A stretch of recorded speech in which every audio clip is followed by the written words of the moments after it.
Fala família, Bola Morta na área novamente, trazendo aqui hoje mais um bate-papo, mais uma entrevista com um dos ícones aí, um dos monstros do nosso trade esportivo aqui no Brasil. Paulo Salles está na área aí para responder algumas perguntas, algumas questões e agregar conteúdo aí para a comunidade. Tranquilo, Paulo? Fala galera, e só falando aí se for monstro, se for na feiura mesmo, né? Porque, porra, a introdução dessa, os caras já me comprometem aí. Que isso aí. Fala aí galera, tamo aí pra trocar uma ideia aí, contar um pouco da trajetória, falar um pouco de trade, que é o que eu gosto bastante de fazer. Vamos nessa. Boa, boa. Também conosco aqui, Brenão, do Bola Morta aí, a galera já conhece. Tamo junto, bom dia, Brenão. Bom dia, rapaziada. Bom dia, Paulinho. Bom dia, Marquito. Primeiro, só agradecer ao Paulinho por ter disponibilizado um pouquinho do tempo dele pra gente trocar uma ideia e tudo mais. E agregar conteúdo à nossa comunidade, né? Que eu acho que isso que é o mais importante. E tamo aí, é um prazer estar com vocês aqui. E bora pra mais uma entrevista, com certeza vai ser muito top. Boa, boa. Paulinho, começar então, cara, com a sua trajetória, como que você conheceu o trade esportivo, qual foi a sua porta de entrada aqui no trade esportivo e o mercado que você começou a trabalhar ali, a operar ali na Betfair, ou se você começou pelas casas de aposta, como é que foi? Conta um pouquinho pra gente aí. Tá, vamos lá. Cara, eu conheci o trade ali por volta de final de 2015, 2016, né? Eu trabalhava na engenharia civil, né? Trabalhava no ramo de projetos de engenharia civil, e aí tinha um amigo que na hora do intervalo, assim, na verdade era o dia inteiro, né? Inclusive o Todinho, sempre que eu posso, mandar um abraço pra ele. Boa. O amigo Todinho, ele não seguiu no trade, não virou só um apostador recreativo mesmo, mas ele tinha a Betfair aberta ali, né? Tinha a Betfair aberta, e sempre vi ele apostando e falando sobre aposta, e aí eu me interessei, falei, pô, cara, que esse negócio, esse site amarelo que você fica aberto, vendo o jogo, assim, era na hora do almoço, sabe? O cara fazia trade.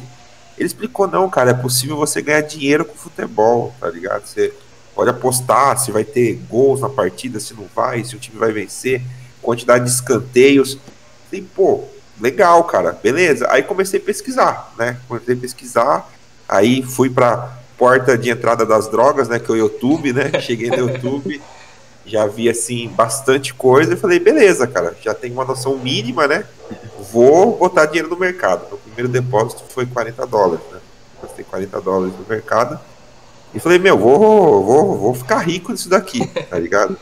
Puxei aquela famosa planilha de juros compostos, né?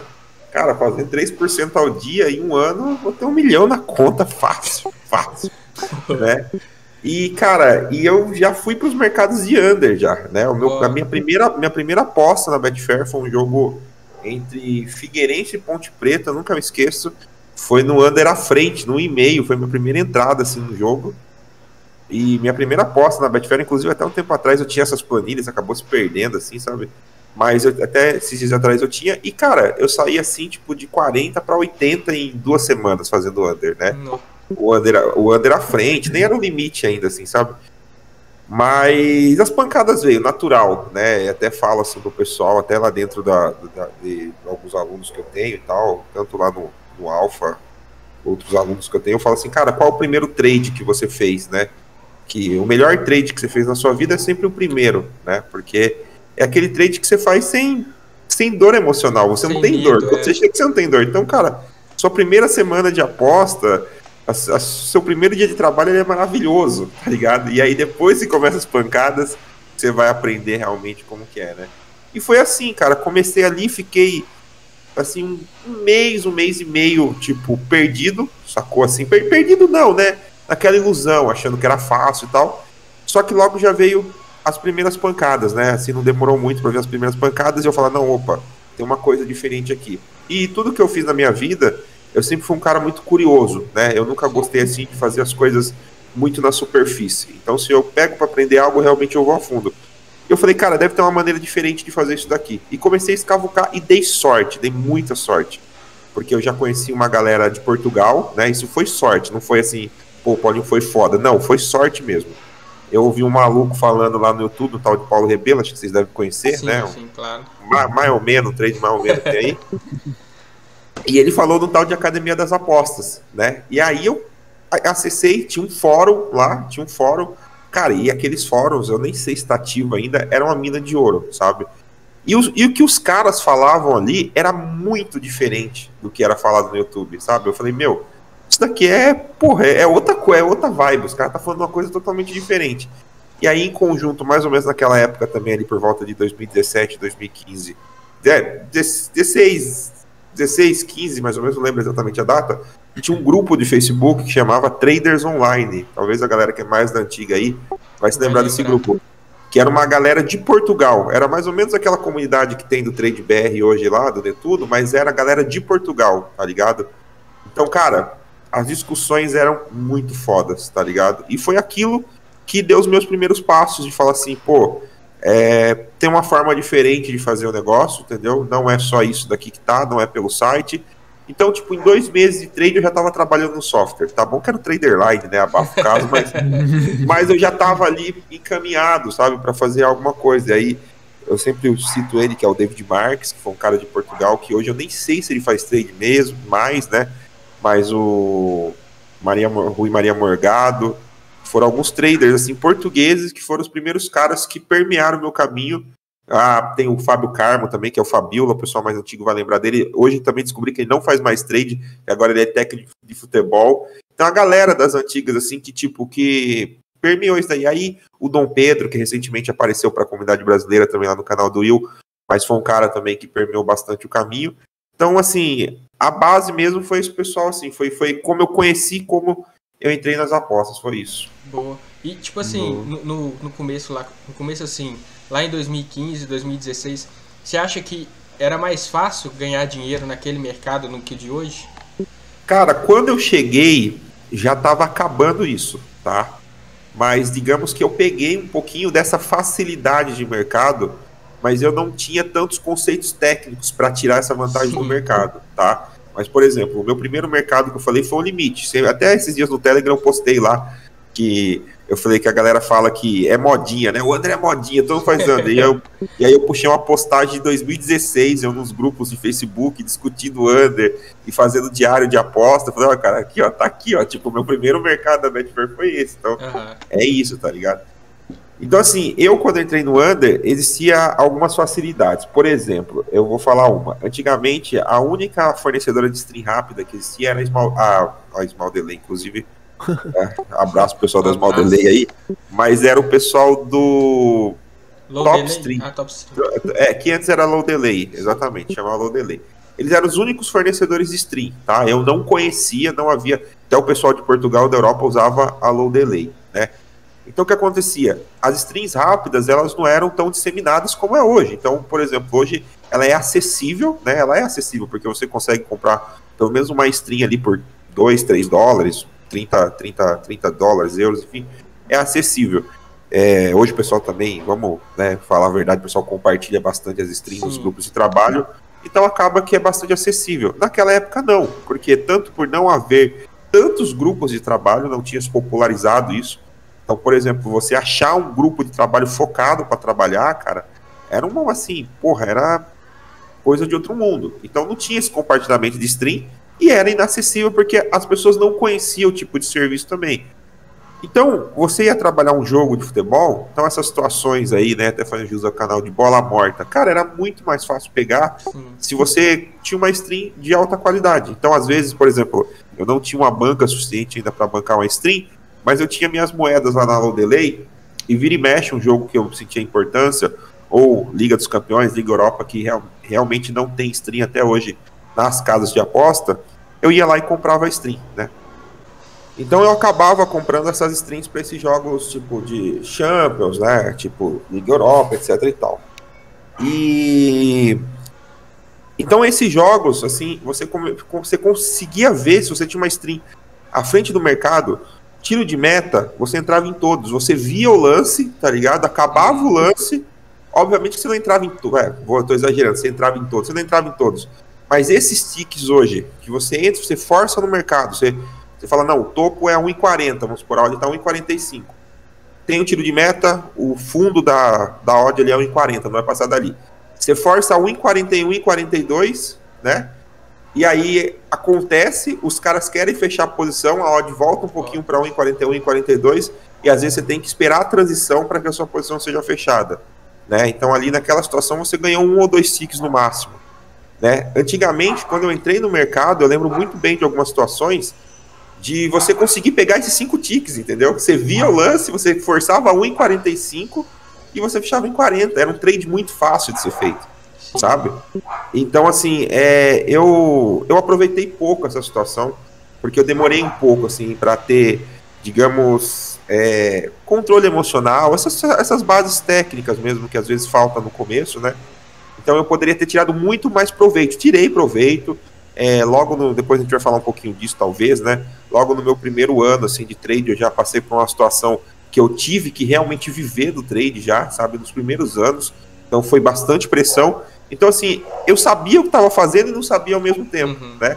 Mas com certeza, cara, com certeza, muito por conta das streams, tá? Eu acho que as coisas eram mais fáceis e também, assim, a Betfair, até 2015, 2016, ela era mato, vamos falar bem a verdade. Eu, quando comecei, eu tive uma dificuldade muito grande de arrumar material para estudo. Assim, tudo era muito escasso, era muito deduzido, saca? Tipo, a galera, assim, tipo, que a gente já entrevistou, já bateu um papo aqui, a maioria fala muito sobre isso, essa escassez de conteúdo, e a maioria sempre chegou pelo caminho errado, né? Sim, é que eu falei, eu dei sorte, só foi sorte mesmo, não tem nada de meu mérito, não. Mas mesmo dando sorte de já consumir um conteúdo bom, de não entrar pela porta das drogas, assim, eu falo, pô, eu não entrei comprando nenhum curso de picareta, não entrei assim, tipo, rapidamente eu já percebi que tinha que ser feito. Mas a escassez de conteúdo era muito grande, entendeu? Então, por exemplo, até para você configurar um Geekstory não tinha tutorial igual tem hoje. Hoje você abre a internet, coloca lá configuração de software para trade esportivo, layback, Geekstory. Porra, vai ter no mínimo 3, 4 vídeos bons em condições para você assistir. Saca? Não tinha. Então, assim, você achava um vídeo em inglês de um cara lá, puta que pariu, que você tinha que imaginar, interpretar para você entender qual que era aquela funcionalidade. Era mais ou menos assim. E fórum, muito fórum. Era muita comunidade, Facebook, bastante tópicos e tal, você ia tirando suas dúvidas ali. Então, essa escassez de informação, ela era ruim para quem queria aprender, mas ela era boa, porque quem já estava ali há alguns anos tinha vantagem das coisas, entendeu? Então, por exemplo, essa situação de bola morta mesmo, que eu falei para vocês, essa situação aí de você conseguir pegar esses tickets no final, né? Era uma coisa que ela não era porque ela era mágica, é porque os traders não tinham informação que dava para fazer aquilo. As pessoas, e já tinha uns gajos à frente, já tinha uma galera à frente que fazia, sabe? Já conseguia fazer. Então dava para tirar bastante proveito do mercado. Então hoje, por exemplo, vocês têm um grupo que fala assim, tipo, bola morta, tá ligado? Vocês têm pessoas que, né, falam esse tipo de situação, né? E aí já se populariza as estratégias todas e aí já tem, tipo, tem coisas hoje que eu faço no meu trade que eu já fico receoso de fazer um vídeo sobre isso, tá ligado? Porque eu falo, são situações que dá pra você pegar, que dá pra ganhar grana, só que se eu fizer um vídeo sobre, e não eu tô falando assim, pô, não, Paulinho tá guardando ouro pra vender, não é nem vender isso, não é nem questão de vender, é questão porque, pô, tem uns caras que trabalham comigo, que faz a mesma coisa, entendeu? Se a gente vai lá e fala, cara, tem um tiquezinho que você ganha aqui, ó, de uma forma simples aqui, ó, tá ligado? Tipo, todo mundo começa a fazer, e aquilo ali já perde o valor, sabe? Então, assim, é isso, sabe? Vamos lá. Então, tipo assim, uma questão, você acha que o Paulinho de hoje forraria? Lá cara, eu acho que se, assim, as coisas são o que são, né? Eu não sou muito um cara que fala assim, pô, se eu tivesse voltado eu faria diferente. Não, acho que as coisas elas são o que são e todas as coisas me trouxeram até aqui, né? Foi importante passar por tudo isso. Mas digamos que se eu tivesse começado hoje no mercado, né? Digamos que eu não conheço a Betfair, eu cheguei hoje. Talvez os anos de aprendizado e os anos para tornar a coisa um pouco mais técnica seria encurtado. E eu acho que é encurtado, tá? Sim. Hoje, por exemplo, vocês têm quanto tempo de trade? Eu acho que marquei um pouquinho mais velho de trade, né? Tem uns 4 anos, mais ou menos. Tá, o Breno tem novinho, né, Breno? Nossa, eu comecei em janeiro na Betfair. Tá vendo? O cara em janeiro, o cara faz tipo 6 meses, o cara já, tipo, pelo que acompanha o Breno, ele já tem abordagens e faz perguntas, né? Muitas vezes ele não responde, mas ele faz perguntas, assim, questionamentos que eu falo, cara, eu demorei 2 anos para me questionar sobre isso, né? E assim, eu falo, a produção de conteúdo, ela tem esse papel muito importante, né? Que é você formar bons traders, bons profissionais e você encher o mercado de gente boa, porque eu acho que é assim que a Betfair ela vai alcançar outro patamar, entendeu? É assim que, por exemplo, daqui a alguns anos, as empresas de investimento vão começar a olhar para o trade esportivo com uns bons olhos de investimento, que a gente vai ter um Banco Itaú, que a gente vai ter, sei lá, um fundo de investimento, um conglomerado financeiro, e falar, não, a Betfair é igual uma bolsa de valores, dá para a gente investir, dá para a gente fazer uma mesa financeira que seja, a gente vai contratar traders, tá ligado? A gente vai contratar lá o Marquito, o Breno e o Paulinho, os caras vão ser os traders aqui da Pactual, tá ligado? A Pactual vai ter uma banca na Betfair e os caras vão operar pra gente. Eu acho que é um futuro bem distante, mas eu acho que quanto mais profissional for a nossa área, mais a gente vai chegar perto disso. Então eu acho que a produção de conteúdo, ela fornece esse papel.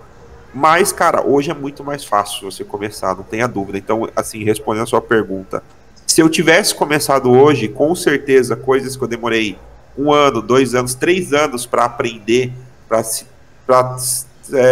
assim, se dar conta que aquilo era importante, talvez hoje em 1 ano eu já seria um cara consistente, sabe? Acho que é isso.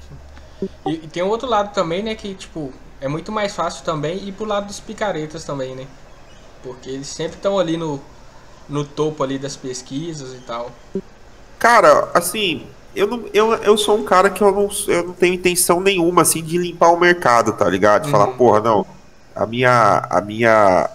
minha função aqui é limpar a picareta. Cara, não tem, porque os caras sempre vão existir, tá ligado? Sim. Qualquer A área única também. diferença...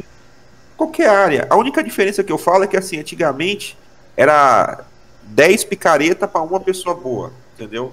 E hoje acho que as coisas estão, assim, não vou dizer que é 10 para 10, mas sei lá, pelo menos 5, sabe? Para cada 10 picareta que tem, pelo menos 5 tem pessoas boas falando sobre isso. Mas, cara, as apostas, de modo geral, e não falando do trade esportivo, tem um submundo das apostas que não existe a gente lá, tá ligado? Tem um submundo que não tem bola morta, não tem Paulinho, não tem Vaguinho, não tem Netuno, não tem Tel, não tem. Não, esses caras não existem nesse submundo, tá ligado? Cara, é assim, desculpa, né? É a Cracolândia das apostas, sabe? Tipo, esse amigo meu, o Todinho mesmo, que foi um cara que apresentou, ele é um cara mais recreativo e às vezes ele anda por esse submundo. Meu, você precisa de ver, assim, sabe? A grana que esses caras movimentam com picaretagem. Os caras não têm noção que tem outro mundo, que tem um mundo profissional. Não, pra ele é assim, é uma casa de aposta, ele tuxa dinheiro lá, ele quer comprar uma televisão nova, entendeu? Aí ele vai caçar uma bet em 300 grupos, vai achar uma bet certeira, vai botar R$200, e aí final de semana ele vai comprar uma TV, sacou? É isso. Então assim, é uma coisa que meio que não tem como você lutar contra, sabe? Não, eu vou fazer um trabalho que eu vou ser o guardinha do trade agora, sacou? Tudo quanto é picaretagem, meu, acho que não é isso. Não, em qualquer área tem isso, entendeu? E o marketing digital, o mundo da internet, ele exponenciou isso, né? Porque qualquer pessoa hoje pega um celular, ele liga uma câmera aqui, ele fala, pô, eu sou apostador fulano e tal, tenho 10 anos aqui. Como você vai comprovar isso? Você não sabe. Você não sabe, então é isso. E quanto tempo que o Paulinho demorou até a tão sonhada consistência? E se você busca a consistência a cada dia, né? Cara, eu fui consistente de cara, mas não assim, consciente. É até, se você falar, aquela tem o pessoal do mercado financeiro usa bastante, que são as 4 fases do trader, né? Que fala que a primeira fase ali é incompetente e consciente, né? E tem a segunda fase que, se eu não me engano, é incompetente consciente, e depois competente, né, consciente, que é a terceira fase.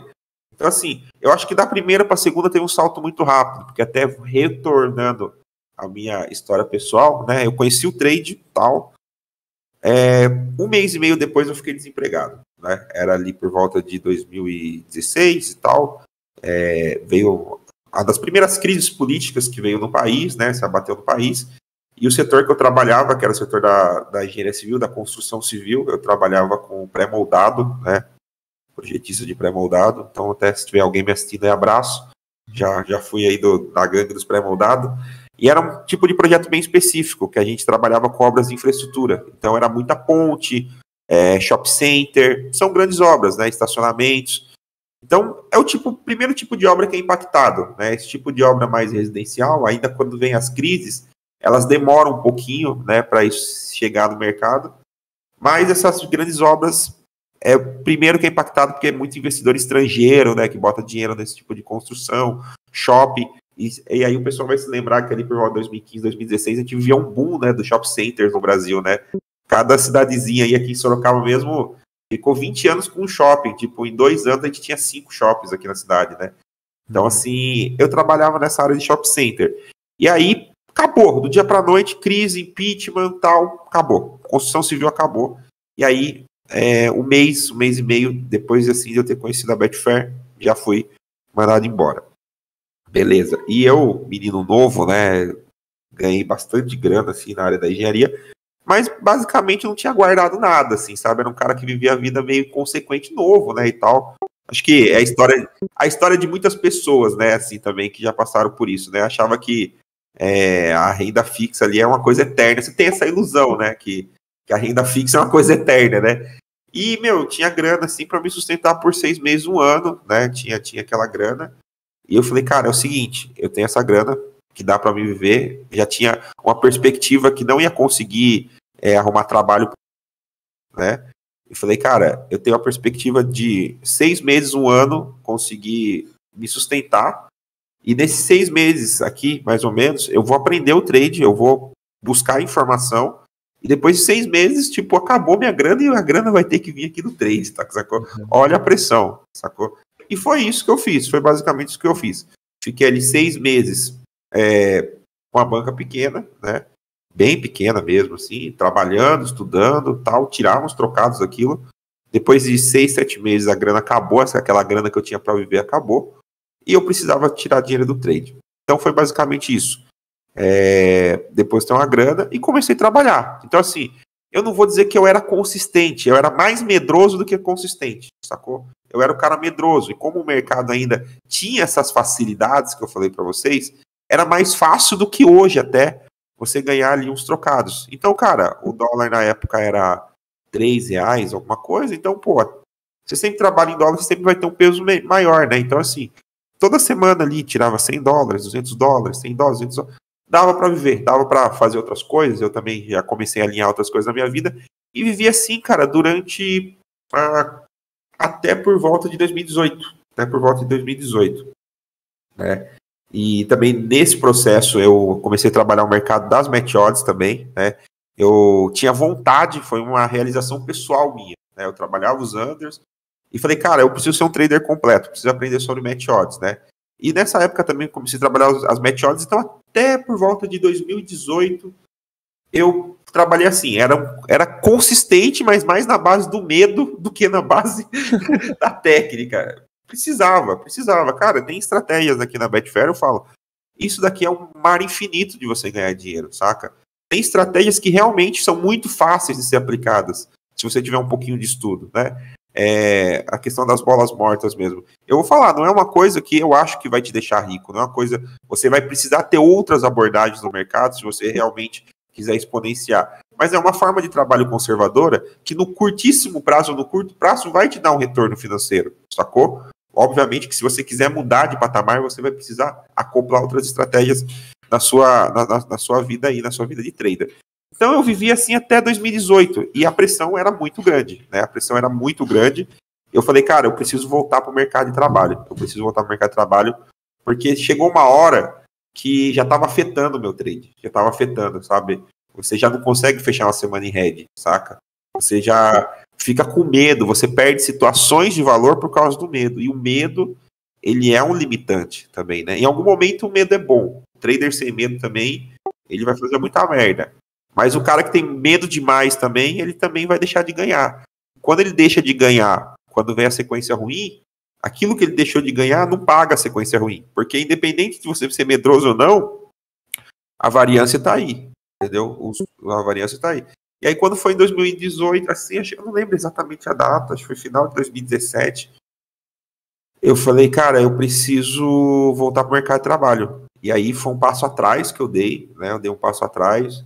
Bastante gente acho que não teria coragem de fazer isso, né? Porque eu já conhecia esse mundo, né? De você poder tirar dinheiro daqui. E aí eu voltei a trabalhar na engenharia, né?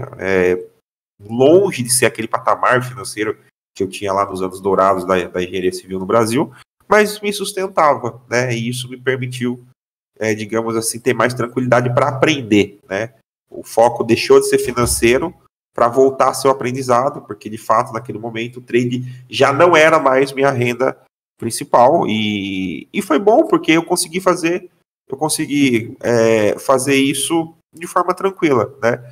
E até na época eu trabalhava num grupo de trabalho, num TS, e as pessoas, elas ficaram bastante admiradas de eu tomar essa decisão, né? De falar, não, cara, eu preciso abandonar um pouquinho aqui o trade, eu preciso voltar a trabalhar para ter um pouco de tranquilidade para aprender. Então, foi isso, assim. É uma parte também da minha trajetória que eu não me arrependo, me orgulho, e até para quem tá me ouvindo aí, cara, isso não vai te fazer menos trader do que ninguém, entendeu?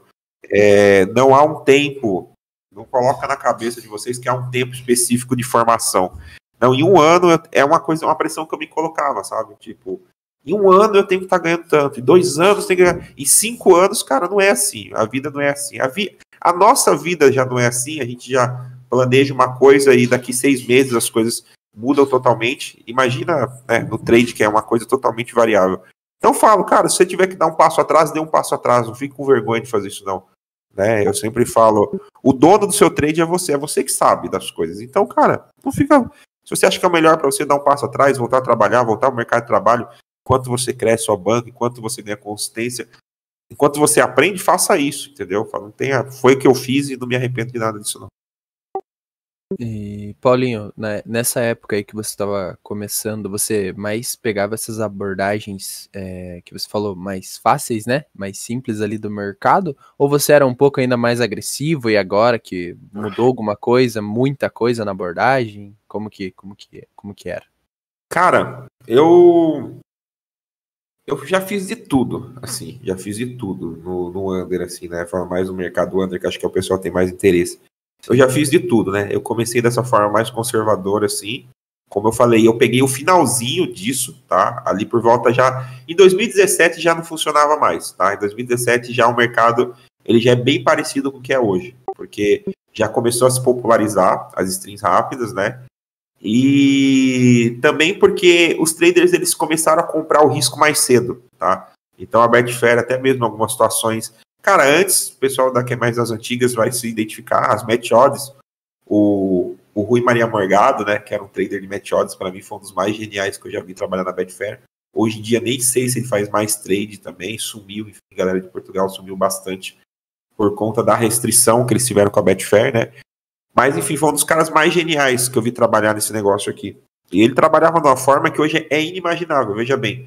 Ele comprava os ataques das equipes das match odds. Ele passava o jogo inteiro comprando situações de valor. Então, por exemplo, ele procurava jogos equilibrados ali, vamos pegar um cenário 2,15 para um time, 2,80 para outro time. Um cenário de odds não tão altas, não tão baixas, tem um range ali mais ou menos controlado de volatilidade, trabalhava esses jogos equilibrados, e aí ele trabalhava majoritariamente em lei, né? Então, por exemplo, uma equipe ia sair para o ataque, ele propunha no tique, pegava o ataque, comprava o ataque da equipe, a equipe ia para o ataque, ele fechava com um tique de head ou muitas vezes no mesmo tique. Ou conseguia ver o lance, a equipe finalizar, o mercado subia, né, o lei subia, porque, né, obviamente, está contra a outra equipe, né? O lei subia, ele viu o ataque e fechava no tique de cima. Ou seja, ele ganhava tiques. Hoje, é inimaginável você fazer esse tipo de estratégia, não tem mais como, entendeu? Você pode até entrar, só que você pode até trabalhar dessa forma. Só que você vai trabalhar acumulando head. Por quê? Porque o mercado cada vez mais, como o mercado se encheu mais de pessoas, se encheu mais de traders, se encheu mais de dinheiro, você tem que comprar o risco mais cedo. Então, o que começou a acontecer nos unders? A galera começou a comprar o risco mais cedo, que é o que faz hoje. Por exemplo, cara, o cara chuta a bola, os caras já compraram aquilo ali. Os caras compram chute, entendeu? Entendeu? Tem contra-ataque, velho, perigosíssimo. Ó, o mercado descendo back. Por quê? Porque o cara sabe que se ele não entrar ali, ele não entra mais, entendeu? Então hoje, por exemplo, o trabalho... A situação de substituição também, né, Paulinho?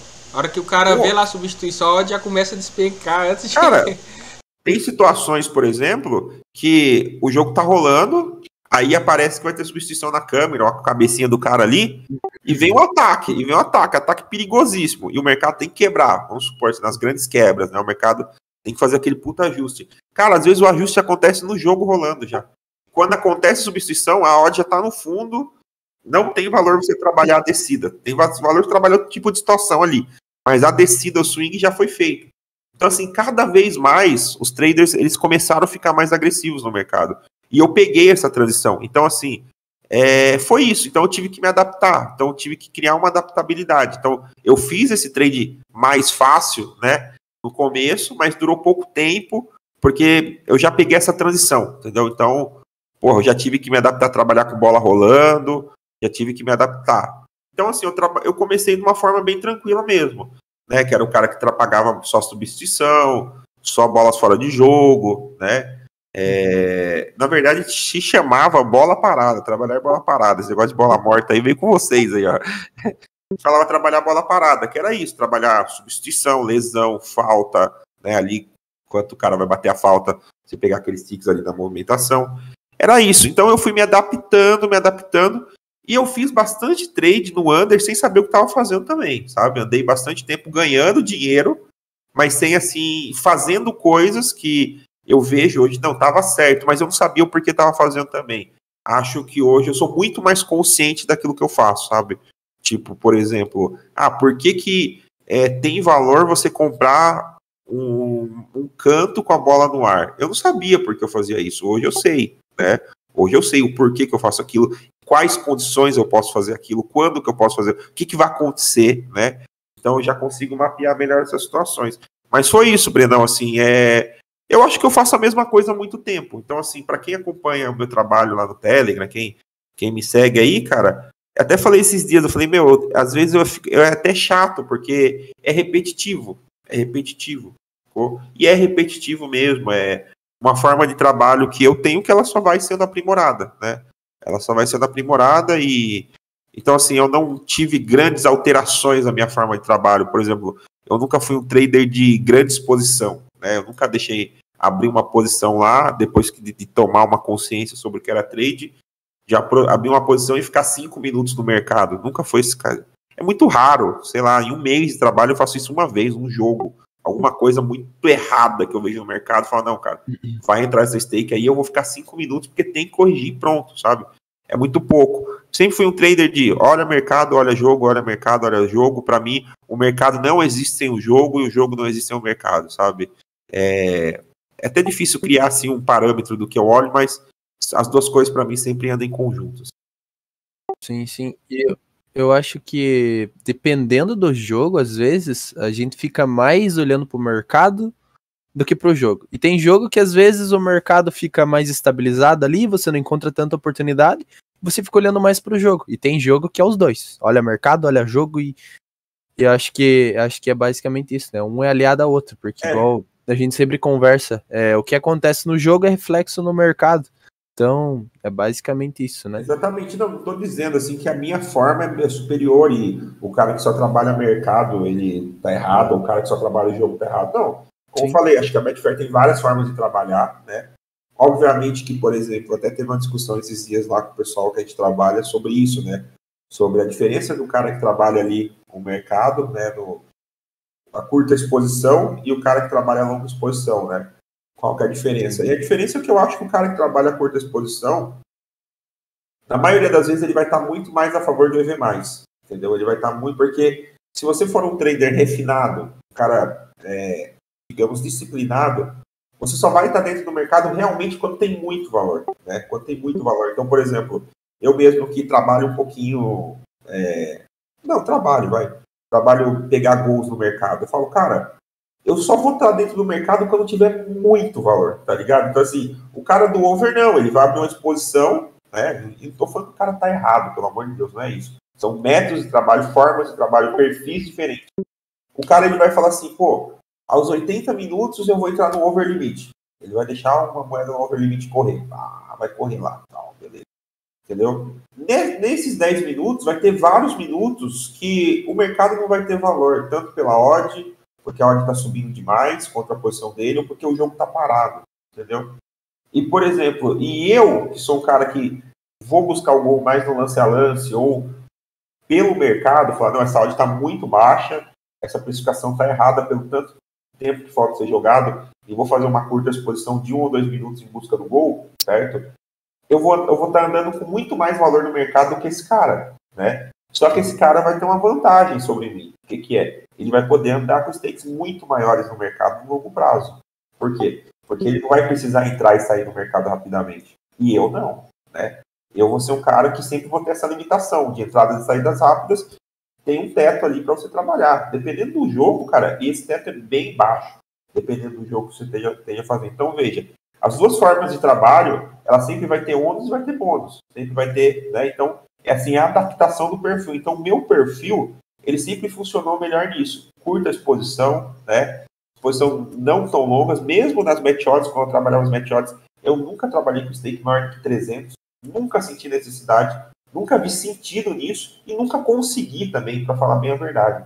Nunca fui um trader de, tipo, precisar ter stakes, tipo, altíssimas para conseguir tirar valor dali. Era só entrar com valor no mercado, multiplicar as horas de trabalho, multiplicar os mercados feitos e tá bom. Tem um cara que vai falar, não, eu olho mais pro jogo, eu prefiro trabalhar com a stake de $5.000 no mercado, sacou? E eu faço um jogo por semana. Tá certo. Você dá certo. Dá certo, meu valor, Killing. Eu vi uma entrevista do Ivo lá, essa entrevista lá do Ivo do Pedro, no canal do Will. E essa questão, acho que de mercado que ele falou, que o certo para ele seria mais a leitura de jogo, né? Só que como o pessoal tem muito enraizado a época do rádio, não tinha stream, então esses traders mais antigos dá muito mais valor ao mercado por conta disso, né? Não, concordo, exatamente isso. Isso que o Breno falou é legal também. Ele passou por um ponto ali importante. Eu acho que hoje eu cheguei mais nesse equilíbrio, sabe? Tem jogos que o jogo tá morto e o mercado tá movimentando, eu vou esquecer um pouquinho o jogo. Eu não tenho problema nenhum em prestar mais atenção ali no mercado, né? E vai ter jogos onde a leitura de jogo ela vai ser fundamental, né? Cara, tem jogo que eu falo, cara, eu não vou clicar nisso aqui, tá fudido o jogo, tá fudido. A leitura tá fudida, cara, os ataques tá... E o mercado tá lá, piscando, te dando oportunidade a todo momento, piscando esse... Eu falo, cara, não vou clicar, não clico. E aí o gol sai, tá ligado? E aí muita gente fala, pô, mas é errado, você tem que aproveitar o mercado. Cara, é que eu falei, uma coisa pra mim não existe sem a outra, entendeu? Se a minha leitura tá levando a crer que na maioria das vezes que eu tiver no mercado, eu vou estar passando perigo contra a minha posição, certo? Independente da precificação, eu prefiro estar de fora, né? Porque vai ter situações muito melhores que eu vou ter a leitura de jogo ao meu favor, eu vou ter o mercado ao meu favor e eu vou tirar proveito disso, tá? E assim, e esse tipo de jogo aí, até falando um pouquinho mais técnico, ainda mais quando acontece em mercados under, que tem acontecido bastante, porque agora a gente tá na escassez de jogos, né? Então, a gente tá fazendo bastante Série B, cara, a gente cansa de ver isso. Essa semana mesmo teve um jogo do Náutico, velho, jogo fudido, puta padrãozaço de over. Mercado afundado, eu falei, velho, eu não vou clicar nisso aqui agora, eu vou esperar o microfone escapou aqui, peraí, só. Eu falei, cara, eu vou trabalhar, eu vou esperar, tipo, ter uma situação melhor pra mim trabalhar, entendeu? Eu não vou ficar clicando nesse jogo dessa forma, porque a leitura de jogo tá, tipo, me levando a crer que vai sair gol, tá? Por mais que a Série B seja under, estatisticamente é under, só que, cara... Mas a loucuragem que tava... A loucuragem que tava pagando 2 ticks por ataque. Eu falei, velho, isso aqui não vale 2, 3 ticks por ataque. Sabe, era ataque. A gente teve muito exemplo disso na Eurocopa também, né? Tipo, a gente, na forma de trabalhar da gente, pelo menos na minha, a maioria dos jogos eu tive que esperar o jogo todo pra pegar a oportunidade lá no final. A hora que o jogo tá over, a odd segurou pra trabalhar o final do jogo ali, onde tinha valor. Eurocopa foi um campeonato pra mim de poucos cliques, certo? Muitos gols tomados percentualmente, sacou? E que eu não tirei bastante proveito, porque na minha forma de trabalho realmente não se adaptou, né? Para falar aí da minha forma de trabalho, que é? Cara, eu busco desajustes de mercado para fazer descidas. Basicamente é isso que eu trabalho. Eu procuro desajuste de mercado, tanto que está acontecendo dentro da partida, né? Em relação às referências que a gente tem, 365 e tal. Então, eu dificilmente vou ser aquele cara ali que vou ficar muitas vezes, tipo, trabalhando só o mercado, né? Tique em cima, tique embaixo, tique em cima, tique embaixo. Eu prefiro muito mais, né, fazer as grandes descidas, né? Então, situações de desajuste que, esse ataque não pode pagar 3%, tem que pagar menos, então eu vou estar dentro desse ataque. Ali na Eurocopa não acontecia isso, o mercado não erra, né? Até o Dom Pedro, ele falou isso na entrevista dele, que eu falei, eu me identifiquei muito com isso, porque eu não tinha ainda ouvido falar isso, mas é uma coisa que eu sempre pensei, que ele falou assim, que ele gostava dos jogos, né, dos mágicos depressivos, né? Mágicos depressivos, acho que foi essa expressão que ele usou.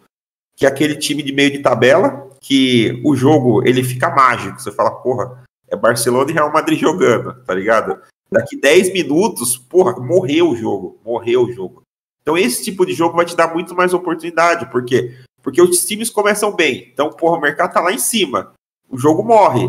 Você consegue pegar esse ajuste, tá ligado? E aí o jogo vai virar mágico de novo. Tá na depressão, vai virar mágico. Você consegue pegar outro ajuste em lei, saca? Então, esse tipo de jogo. E jogos que ele também fala sobre isso, eu me identifiquei bastante com essa entrevista, que ele fala também sobre a liquidez média, né? Que ele prefere muito mais trabalhar jogos com liquidez média, porque o mercado vai errar muito mais e vai ter muito mais oportunidades para ele, é o que eu penso também, né? Esses jogos de Euro com muita grana, Champions League, cara, percentualmente, não é nem de longe os jogos onde eu consigo fazer os maiores percentuais. Por quê? Porque na maioria das vezes o mercado ele é o que é, o mercado tá justo, ele é o que é, ele tá ali, o mercado não vai errar, saca? Você não... Enfim, o mercado dificilmente vai errar. Os lances valem o que valem. Então você vai ter que olhar mais pro mercado, trabalhar mais o tique-a-tique, fazer muito scalp, fazer muita entrada, ficar tentando buscar essas situações de valor. Tem muito valor em fazer isso, muito valor, não estou falando que não tem valor, não é isso. Mas na minha forma de trabalho, teve dia de estar rolando a Eurocopa, eu tô fazendo Série B, tá ligado? Tipo, foda-se a Eurocopa, tá ligado? Foda-se a Eurocopa, eu tô lá na Série B, tem muito mais oportunidade, tá muito mais dentro do meu trade, tá muito mais dentro daquilo que eu imagino, saca? E eu também não sou um cara muito apegado a esse negócio de competição, sabe? Tá rolando a Eurocopa. Cara, a maioria das streams da Eurocopa tava atrasado, né? A gente teve muita dificuldade com isso. Stream atrasada, odd esmagada. Odd esmagada, mercado violento, tá ligado? Cara, muitos jogos, e tá rolando lá, eu fui pra outro mercado, falei, velho, esquece a Eurocopa. O dinheiro que tem lá na Série B é o dinheiro da Eurocopa, é o mesmo dinheiro, tá ligado? É o mesmo... O tique vale a mesma coisa, né? O tique, tipo, de 2 a 1,99 vai pagar os mesmos 0,5% do que vai pagar lá na Série B. Então, é isso, saca? É isso. E outra coisa, Paulinho, até voltando um pouco àquela questão do tempo de exposição, né, que você falou que quem trabalha mais curta exposição sempre tá andando no EV+.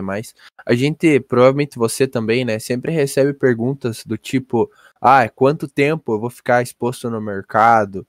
Qual é a faixa de odd que você entra? Até ontem a gente fez uma entrevista com o Ivo e ele tava falando que quando ele começou, ele só trabalhava de 2,20 a 2, 2,20 a 2.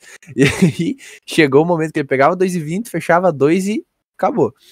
E, cara, a gente pensando sobre isso, não tem como dizer para as pessoas, né, uma faixa de odd, porque às vezes vamos dizer que a pessoa ali pega na faixa de odd 2,20, por exemplo. A 2,20 ali eu percebo que o mercado sempre dá uma segurada, né? A odd vai a 2 na 365, ela sempre dá uma segurada ali a 2,20, 2,18, e aí a pessoa às vezes fica ali 2, 3 minutos e pode ser que a odd mexa ali em torno de 5, 10 ticks no máximo, que é uma coisa que não paga nada pelo risco-recompensa, né? Então eu queria que você falasse um pouquinho sobre essa questão de tempo de exposição, nessa questão de minutos, né? Que não faz muito sentido, né? Essa analogia. A gente já vai entrar num outro assunto, essa pergunta só foi muito boa, assim, que é a questão de método de trabalho, né? Eu fui aí, agora eu vou puxar a sardinha pro meu lado. Talvez eu tenha sido um dos primeiros caras que falei sobre isso, tá? Eu deveria até ter patenteado, né, sobre isso. Mas eu lembro que lá em 2018 eu dei uma entrevista pro Theo, né? E essa entrevista nem tem mais na internet aí e tal. Muito tempo já se perdeu por aí. Mas ele falava sobre isso.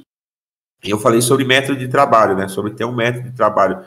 Na época eu chamava até de trade system, né? Importei um pouco esse termo, assim, da galera do trade financeiro, mas tô brincadeiras à parte, né? Eu que inventei. Mas digamos que eu fui um dos primeiros a falar e depois a galera veio falando tal também, assim, tudo certo. Vou requerer a paternidade de nada aqui, mas só para tocar nesse assunto que eu achei interessante. E eu fui um cara que por muito tempo não, né? Eu fui muito apegado a isso, né? E a galera fala bastante isso. Método de trabalho.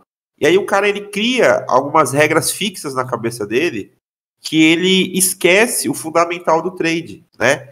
Que o fundamental, se o cara perguntar para mim, o que é ser trader? Eu vou falar, cara, trader é um cara que corrige preços no mercado. Ele sempre vai entrar na correção de preços, né? Você trabalhar no EV justo, na odd justa, você vai estar andando sempre no EV nulo, saca? Esse EV nulo, você vai trocar dinheiro, né? Você às vezes você vai estar um pouquinho positivo, um pouquinho negativo, um pouquinho positivo, negativo, só que no longo prazo sua linha é reta, porque é nulo, né? Então o trader, ele sempre vai buscar o desajuste de mercado, é assim que trabalha. Tanto o cara que trabalha na longa exposição quanto na curta, é sempre o desajuste. O cara que ele vai dar um back lá no Borussia Dortmund amassando em casa, ele não vai dar um back a 1,50 porque aquela odd é justa. Ele vai dar um back lá porque ele acha que jogando naquelas condições, né, aquela odd do Borussia não podia estar 1,50. Aquela odd do Borussia ela tinha que estar 1,30. Então o cara ele vai dar um back a 1,50, certo? E ele vai pegar o gol, porque aquela odd está muito alta. Então se ele tiver aquele padrão de jogo, né, falando aí da galera mais longa exposição, né, talvez seja que o pessoal mais faz. Se o cara sempre entrar naquele padrão de jogo, naquele desajuste, ele sempre vai estar fazendo correção de preço. A diferença é que ele não está entrando e saindo, mas é uma correção de preço. Então a galera, o pessoal, né, quando se popularizou esse negócio de método de trabalho, as pessoas elas querem ter um método de trabalho meticulamente explicado, sacou? A galera quer controlar todas as variáveis. E isso uma fórmula, né? quer ter uma fórmula. Então assim, olha, o pessoal me pergunta, qual que é a odd boa de um jogo para estar aos 70 minutos? Eu falo, cara, tem tipo de jogo que uma odd 3 aos 70 minutos tá baixo, porque o jogo tá fudido, tá ligado? Ele tinha que estar 5 e tá 3 e eu não vou entrar. E tem jogo que a odd aos 70 minutos tá 2,50 e eu falo, isso tá alto pra caralho, isso aqui tinha que estar já perto do 1,90. Sacou? Por quê? Porque esse tipo de coisa você não consegue anotar e fazer um método de trabalho. O que você consegue fazer é o seguinte, é ver determinadas situações, aquelas situações se repetem, vai criando padrões, tanto de mercado quanto padrões na sua cabeça, e você vai buscar os padrões conhecidos. Mas os padrões desconhecidos, cara, eles acontecem toda hora no mercado e a gente não controla. Só que se você tiver isso na sua cabeça, que você tem alguns padrões conhecidos, e esses padrões conhecidos vão te dar uma base teórica para você trabalhar os padrões desconhecidos, você sempre vai conseguir precificar situações ou pelo menos chegar perto disso. Então, por exemplo, o cara vai me perguntar, qual o seu método de trabalho para trabalhar um jogo under limite de um time que tenha menos 3 jogadores em campo? Foda-se, não tem como. Entendeu? Como que eu vou calcular isso? Não tem, tá ligado? Tipo, não tem método de trabalho para isso. Entendeu?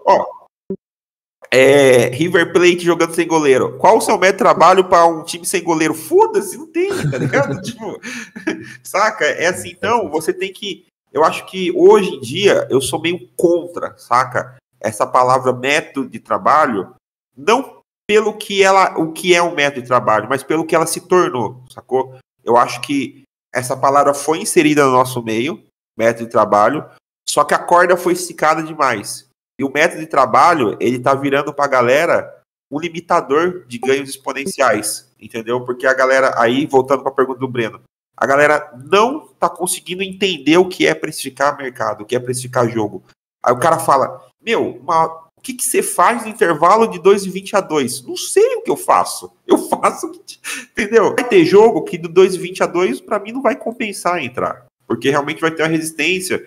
E aí pode vir um cara lá, meter uma stake de 20k a 2,08, sacou? E aí aquele mercado que ele já é lento naquele intervalo, ele vai ser ainda mais lento.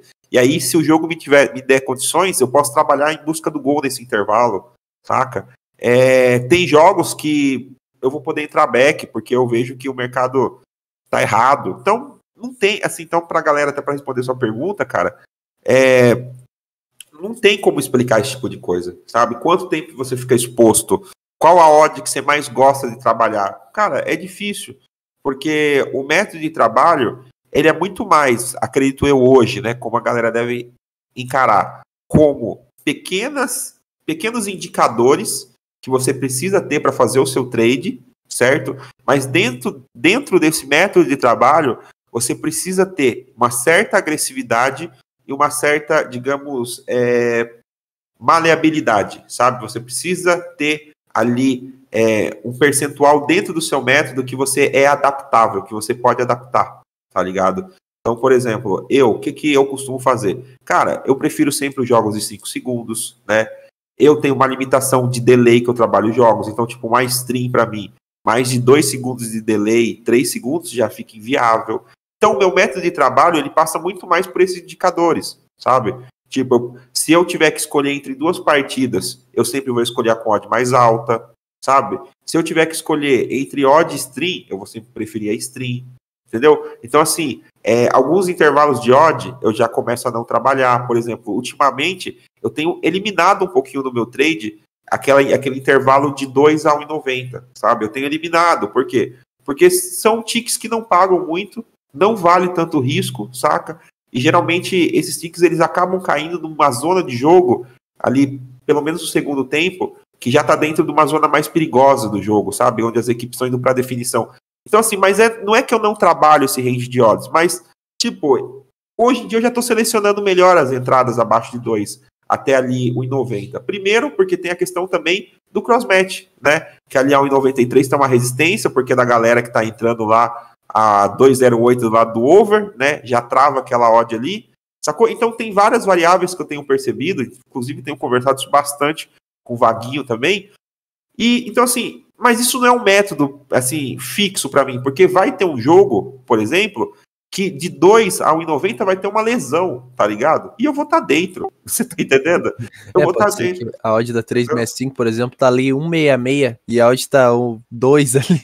Eu não vou trabalhar porque eu trabalho de 2 a 1,90. Não, pô, foda-se, eu vou estar essas questões de stream, delay, você vê muito mais amplo. Agora, dentro do mercado, não tem como você falar uma situação, cara, não vou estar dentro de tal odd até tal odd, de tal minuto até tal... Não, o jogo te dá a oportunidade e você tem que aproveitar, cara. Eu prefiro mais, assim, se for falar de método de trabalho, de coisas mais objetivas, eu prefiro mais falar de padrões de jogos, entendeu? Então, por exemplo,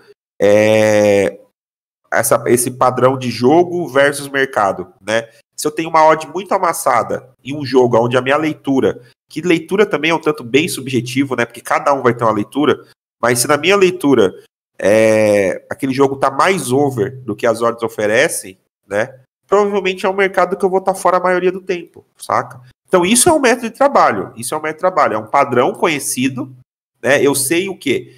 Que um jogo que tá bola na cara do goleiro toda hora, certo? Bola na cara do goleiro toda hora espaço, os laterais avançando pra caralho, tipo, toda hora tem lateral avançando, toda hora tem lateral passando, toda hora essa bola passa na cara do goleiro, toda hora você vê a camisa do goleiro, né? Que eu falo, o indicativo de você ver que o jogo tá fudido é toda hora você vê a camisa do goleiro, né? Você vê a cara do goleiro toda hora, você fala, mano, o jogo tá foda, entendeu?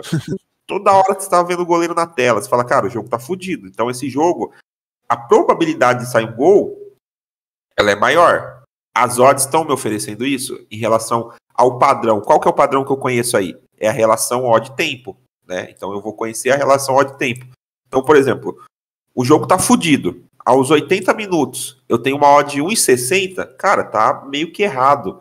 Porque nesses próximos 10 minutos, imaginando os acréscimos, essa odd vai ter que sair de 1,60 até 1,20, 1,15 mais ou menos, né? Então, cada ataque desse, que ele tá perigoso, ele tá pagando menos do que aqueles 5 ticks por minuto que eu imagino para um segundo tempo de um jogo over. Então, assim, é um tipo de jogo que eu vou estar mais fora. Agora, por exemplo, pode acontecer o contrário, de um jogo que tá aos 80 minutos, uma odd de 1,80, 1,90, e o jogo não tá nem tão over. O que tá precificando ali é o peso das equipes, as estatísticas.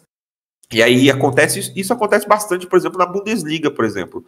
onde o Bayern já abriu 4-0, tá ligado? Tem um Bayern com 4-0, o mercado tá assustadíssimo, achando que vai rolar o quinto gol, e claramente ali aos 80 minutos o Bayern já tira o pé, já vai dar aquela descansada, já não vai pro ataque com tanto ímpeto. Então você consegue escolher os ataques. Você fala, pô, esse ataque aí tá controlado, tá ligado?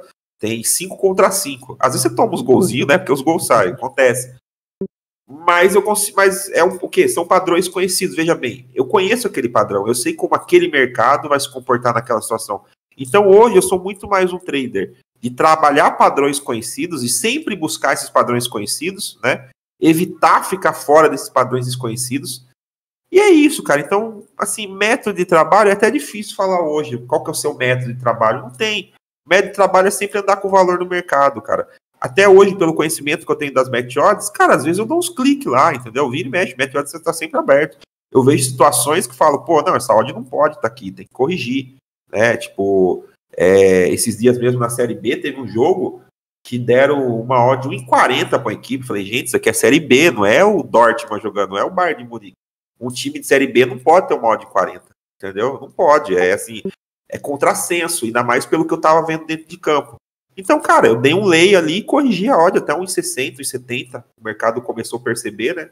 Na hora que o mercado... Veja, eu usei, tipo, uma precificação global, né? Algum conhecimento que eu tenho do mercado. A hora que eu falei, a hora que o mercado começar a empurrar essa odd, eu vou junto, né? E aí chegou aos 20 minutos, aquele time do mod 40 acabou não confirmando, né, aquele ímpeto todo. Então eu entrei ali, cara, e corrigi a odd. Então você veja, não é um método de trabalho. Se hoje eu falar, cara, é o meu método de trabalho, não é. É só andar com o valor no mercado, é só isso, sabe? Exatamente. Independente do mercado, né? Você tem que buscar valor porque no longo prazo vai dar certo. Essa questão, então, de, tipo assim, que nem você trabalha sempre buscando oportunidades no mercado, seja qual mercado for, assim, né? Onde você vê uma oportunidade de ver mais, se tiver oportunidade, você vai estar dentro. Você não vai sair mais do under, tipo assim, focar em outro mercado igual você foca no under? Cara, eu digo assim, que tudo que eu passei hoje, tudo que eu fiz, né? Assim, pra deixar bem claro pra galera iniciante aí, talvez que esteja assistindo, não é que eu abro todos os mercados da Betfair e falo, não é isso que eu tô falando pra vocês. O que eu quero dizer é que, esporadicamente, isso que eu tô falando de buscar valor no mercado, acontece, velho, é uma vez por semana, entendeu? Assim, é um jogo específico onde bate a curiosidade, assim, sabe? Tipo, que às vezes alguém fala assim, cara, Então, só pra deixar claro pro pessoal aqui, não é uma coisa que, assim, pô, eu abro todos os mercados da Betfair e vou, porra, ambas marcam, não é isso. Assim, muitas vezes acontece por curiosidade, sabe? Às vezes você tá ali com o soft score aberto, tá com a coisa, aí você vê uma odd de match odds e fala, tá errado isso aqui, entendeu? Tipo, uma situação, você já tá assistindo o jogo, você já tá vendo o jogo, né? E você fala, pô, tá errado. Então, assim, eu vou lá mas assim, não é mais 99% do meu trabalho hoje ele é no under, tá? Ele é no under, então é só o que eu falei ali de outros mercados, é só para exemplificar pra galera, para não se apegar muito a essa questão de método de trabalho, né? E sempre tentar andar com valor no mercado. Você cria umas premissas básicas, obviamente. Você precisa ter um caminho para ser seguido, você precisa colocar algumas travas no seu trade, né? Tanto de gestão, quanto qual mercado você vai trabalhar, em qual cenário você vai abordar. Você precisa colocar essas travas, você precisa colocar esses indicadores, mas não ficar tão preso a coisas que na hora do trade acaba perdendo valor. Então, por exemplo, se de 2 a 2 se 2,20 a 2 tem valor, eu não sei, eu vou saber quando eu estiver vendo o jogo. Então eu não posso montar uma forma de trabalho em cima, tipo, de coisas tão básicas como só um patamar de odd. Eu não consigo fazer isso. Nem concordo muito com isso, nunca concordei muito com isso, tá? Pelo menos assim no mercado de under, né? Então, assim, que você falou de focar no mercado under, né, cara? Eu acho que tudo que eu passei me trouxe até aqui. Quando eu entrei na Betfair, eu quis ser um trader de under limit. Eu quis ser isso, eu quis fazer isso, tá? E eu acho que faltava algumas competências técnicas para isso, saca? Faltava algumas competências. Por exemplo, a minha leitura de jogo era uma merda. Eu assisti futebol a vida inteira, assim, e achava que, não, eu sou muito manjador de futebol, sei muito de futebol, sacou? E quando você chega aqui, você vê que todo aquele conhecimento empírico que você teve durante anos não serviu pra merda nenhuma. Porque você vai começar a ver o futebol com outros olhos. Inclusive, eu acho que se os traders fossem técnicos de futebol, seria uma coisa de louco. Porque, cara, às vezes a gente tá vendo jogos hoje em dia assim, né? Obviamente que eu não tenho um conhecimento tático tão grande, nunca me aprofundei nisso, nem gosto disso. Mas a leitura objetiva, às vezes eu tô assistindo alguns jogos e falo, meu, será que esse técnico não tá vendo isso? O cara não tá vendo, tá ligado? E você, como trader, você já consegue, sabe? Tipo assim, criar cenários na sua cabeça. Falar, meu, o erro tá ali, ó. Aquele lateral lá, ó. Tá tomando todas nas costas. Todas. Ataque pelo lado direito, não vou comprar, tá ligado? Não vou comprar. É, bem assim mesmo. E o técnico tá lá, ó. O técnico tá lá, ó, o jogo inteiro. O cara não vê, velho. O cara não vê. Então a gente consegue eu consegui desempenhar uma leitura mais objetiva de jogo, uma leitura mais objetiva. E quando eu cheguei no under, eu era muito ruim. Então o under, ele foi um mercado que me propiciou ganhar dinheiro sem entender de futebol, sacou? O under tem isso, né? Você pode ganhar dinheiro ali sem manjar de futebol, você precisa pegar substituição, lesão, tiro de meta, transição lenta, isso você não precisa ser um cara foda, tipo... Não precisa conhecer as equipes, né? Ontem mesmo, eu fiz o jogo do Catar e Panamá ali, mano, não sabia nenhum jogador, e fiz o jogo. Cara, você pode ensinar pro macaco isso aqui, entendeu? Você vai pro macaco e você fala, ó, você vai clicar quando tiver lesão, tá vendo a lesão? Quando aparecer lesão, pá, você clica, o macaquinho vai lá e clica. É isso, tipo assim, né? Até a gente brinca sobre isso, né? O pessoal de português, os portugueses falavam sobre isso, né? Eles falavam que o pessoal da William Hill era os macacos treinados da Betfair, né? O radar, os scouters, né? Porque apertar o botão. Tipo, e falavam, porra, os macacos fecharam os mercados, né? Tipo, porque eram os macaquinhos de laboratório dos filmes dos anos 90, né? Tipo assim, né? Então é isso. Então o under, ele permitiu eu ganhar dinheiro, assim, sem entender de futebol, sacou? Sem ter conhecimento tático das equipes, sem entender os mercados a fundo. Então eu tinha vontade de ir para as match odds para ampliar esses horizontes. E eu consegui fazer isso, sabe? Então hoje, por exemplo, eu posso abrir um mercado das match odds e nem acho que hoje, para minha forma de trabalho, aquele mercado tem muito mais valor. Não acho mais, entendeu? Só que eu sei como se movimenta, saca? Eu aprendi sobre isso. Eu sei o comportamento, minha leitura de jogo melhorou muito, né? Então, assim, o under sempre teve ali presente, né? Sempre teve presente ali. O under sempre foi um mercado que sempre diminuiu muito os meus heads nas match odds. Só que até do ano passado, eu era um cara que eu não me sentia muito preparado para falar sobre o under, saca? Porque eu não acho que eu era um trader completo de under. Eu não acho que era isso.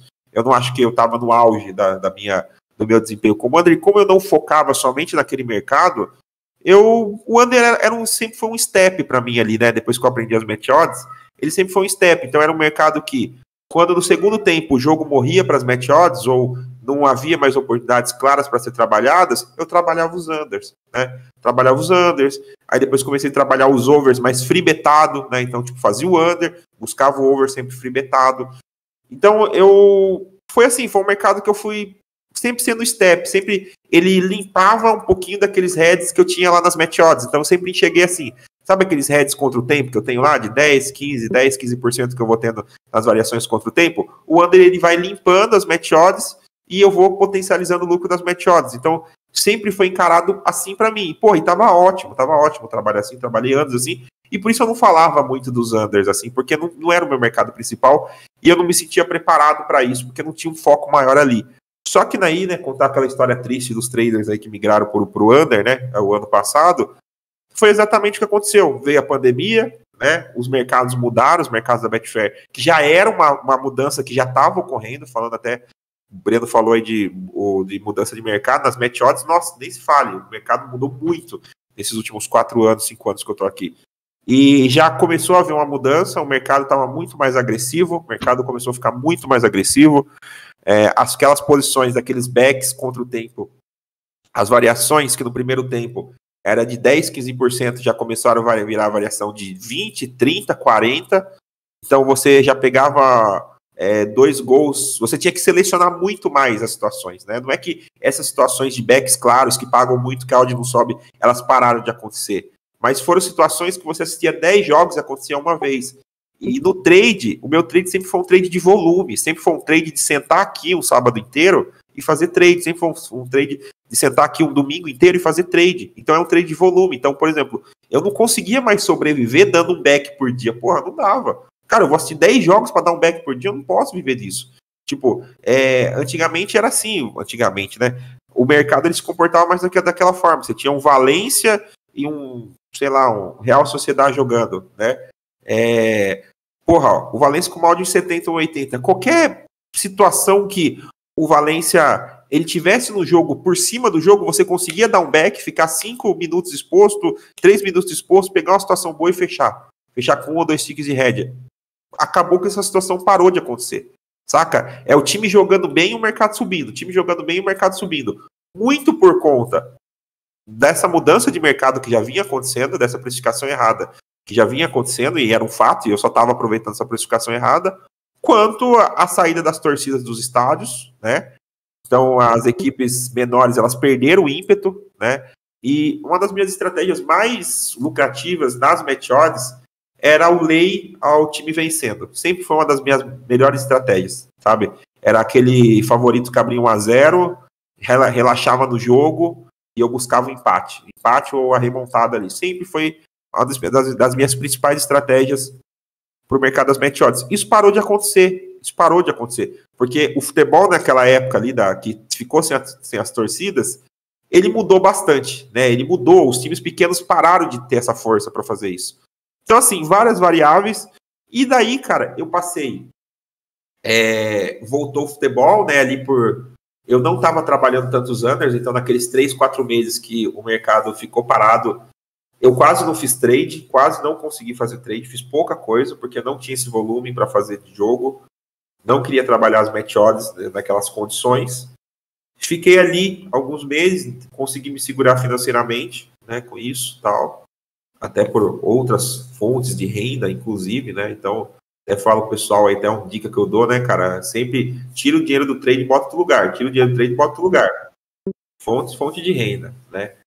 Cara, quando voltou o futebol ali para agosto, mais ou menos, eu passei 2 meses, mais ou menos, em head nas match odds. 2 meses, acho. Foram 2 meses fechado em head. E aí, eu conversando com alguns amigos meus, tava realmente chateado. Falei, cara, a gente ficou 3 meses sem fazer trade, volta ao mercado, entubado no head. 2 meses que nada dava certo. Nada dava certo no meu trade. Head. E acontece, tá? Acontece. Eu falei, cara, alguma coisa está errada no meu trade. Falei, acho que eu desaprendi fazer isso daqui. Desaprendi, cara, semana sangrando absurdo, assim, ó, sangrando muito, assim, nas match odds. Era uma semana de green para 2 de red. Falei, porra, tô sangrando pra caralho isso daqui. E aí, conversando com alguns amigos meus, sempre tentando achar uma solução. Pô, cara, vamos mudar isso. Até teve alguns amigos meus que conseguiram mudar a forma de trabalho deles nas match odds. E eu tava incomodado. Cara, eu fui pegar as planilhas para ver a anotação. Comecei a olhar assim, o under me dando dinheiro. E as match odds no red. O under, eu falei, cara, eu só não tô no red mais violento, tô fechando quase no 0-0 financeiramente, porque o under tá me dando puta grana, tá ligado? E as match odds não tá. Eu falei, cara, pronto, tá feito. Tá aqui, ó. O que eu tô fazendo aqui? A resposta aqui. A importância da anotação. A importância de você anotar o que você faz. Você acha que você é lucrativo numa coisa, quando você vai ver essas suas anotações, você fala, pô, isso daqui não tá dando dinheiro pra mim mais. Falei, cara, eu não sei o que aconteceu, não sei se o mercado mudou ou não me adaptei, o bonde do mercado passou, eu fiquei, tá ligado? Galera, pode acontecer, tá? Eu tô sendo aqui, não é uma falsa modéstia, eu tô sendo humilde, cara, a gente tem que ser humilde perante o mercado, sacou? Cara, às vezes o bonde do mercado passou por você, o mercado mudou, você tava estagnado, você não viu, você se fudeu, tá ligado? E pode acontecer, isso é tranquilo de acontecer. Tranquilo não, né? Não é uma coisa que vai acontecer muitas vezes na sua carreira. Mas, aconteceu comigo. Falei, cara, o bonde do mercado passou, as coisas mudaram, eu não tô conseguindo extrair valor daqui mais para as minhas estratégias, não tá valendo a pena, e o under tá me dando boas rentabilidades. Vou fazer o seguinte, isso foi agosto, setembro, outubro. Quando foi outubro do ano passado, eu falei, cara, esse mês eu vou focar no under. Vou dar uma focada no under. Comecei. Primeiro mês, voltei assim, baixei a stake, né? Tinha stakes muito maiores das match odds, reduzi o nível de stake e consegui alcançar o mesmo patamar financeiro que eu trabalhava nas match odds, ou seja, tinha que fazer muito mais stakes em potencial, obviamente a quantidade de stake mudou, né? Parou de ser aquelas 3, 4 stakes das match odds, mas passou a ser 10 stakes ali no under que acabava compensando o valor financeiro, até porque no under você consegue ter um volume muito maior. Relembrei meus tempos antigos de Betfair, fazendo submundo, fazendo tudo. Voltei, né, assim, com força total nesses campeonatos de submundo. voltei a fazer jogos de equipes que realmente já não olhava mais, tipo, porra, passando um Cagliari e Genoa. Porra, esse jogo jamais ia abrir pra match odds. Não era jogo que eu buscava a oportunidade das match odds, assim. E aí relembrei isso, comecei a relembrar, comecei a trabalhar, e, porra, rentabilidade vindo, comecei a trabalhar outros campeonatos que eu já tinha esquecido, por exemplo, campeonato holandês, nem olhava mais para campeonato holandês, só olhava para os clássicos, né? Quando foi em dezembro, falei, beleza, tenho aqui outubro, novembro, 2 meses fechados no green novamente, né? Total, né? Porque no under, raramente eu fechei em red, assim, durante toda a minha trajetória, dificilmente fechei um mês em red no under. Acho que não me lembro, pra falar bem a verdade. A galera perguntou esses dias lá, pô, Paulinho, você lembra um mês que você fechou em red no under? Eu falei, cara, faz muitos anos que eu fecho um mês em red no under. A não ser um mês que eu tenha feito muita merda lá no começo, mas isso foi faz muitos anos. Quando foi em dezembro agora de 2020, falei, cara, beleza, vou fazer um desafio lá no meu Telegram, né? Eu tinha uma conta ali em reais que eu utilizava e tinha depositado para ver como testava a conta em reais e tal, e ficou uma raspinha lá, tinha 30 reais lá. Falei, cara, eu vou pegar esses 30 reais e vou fazer dinheiro com esses 30 reais. Vai ser a minha solidificação no mercado under. E minha ideia era trabalhar 30 dias o under limit, só o under limit, né? E aí já estava desenvolvendo também, já tinha um pouquinho da estratégia de pegar gols no mercado e tal, né? Cara, trabalhei esses 30 dias, esses 30 viraram quase 300 reais, né? Questão assim de 20 e poucos dias trabalhado, né? Foram 30, mais ou menos isso, deu os 30 dias, acho que eu cheguei a completar o desafio em 30 dias.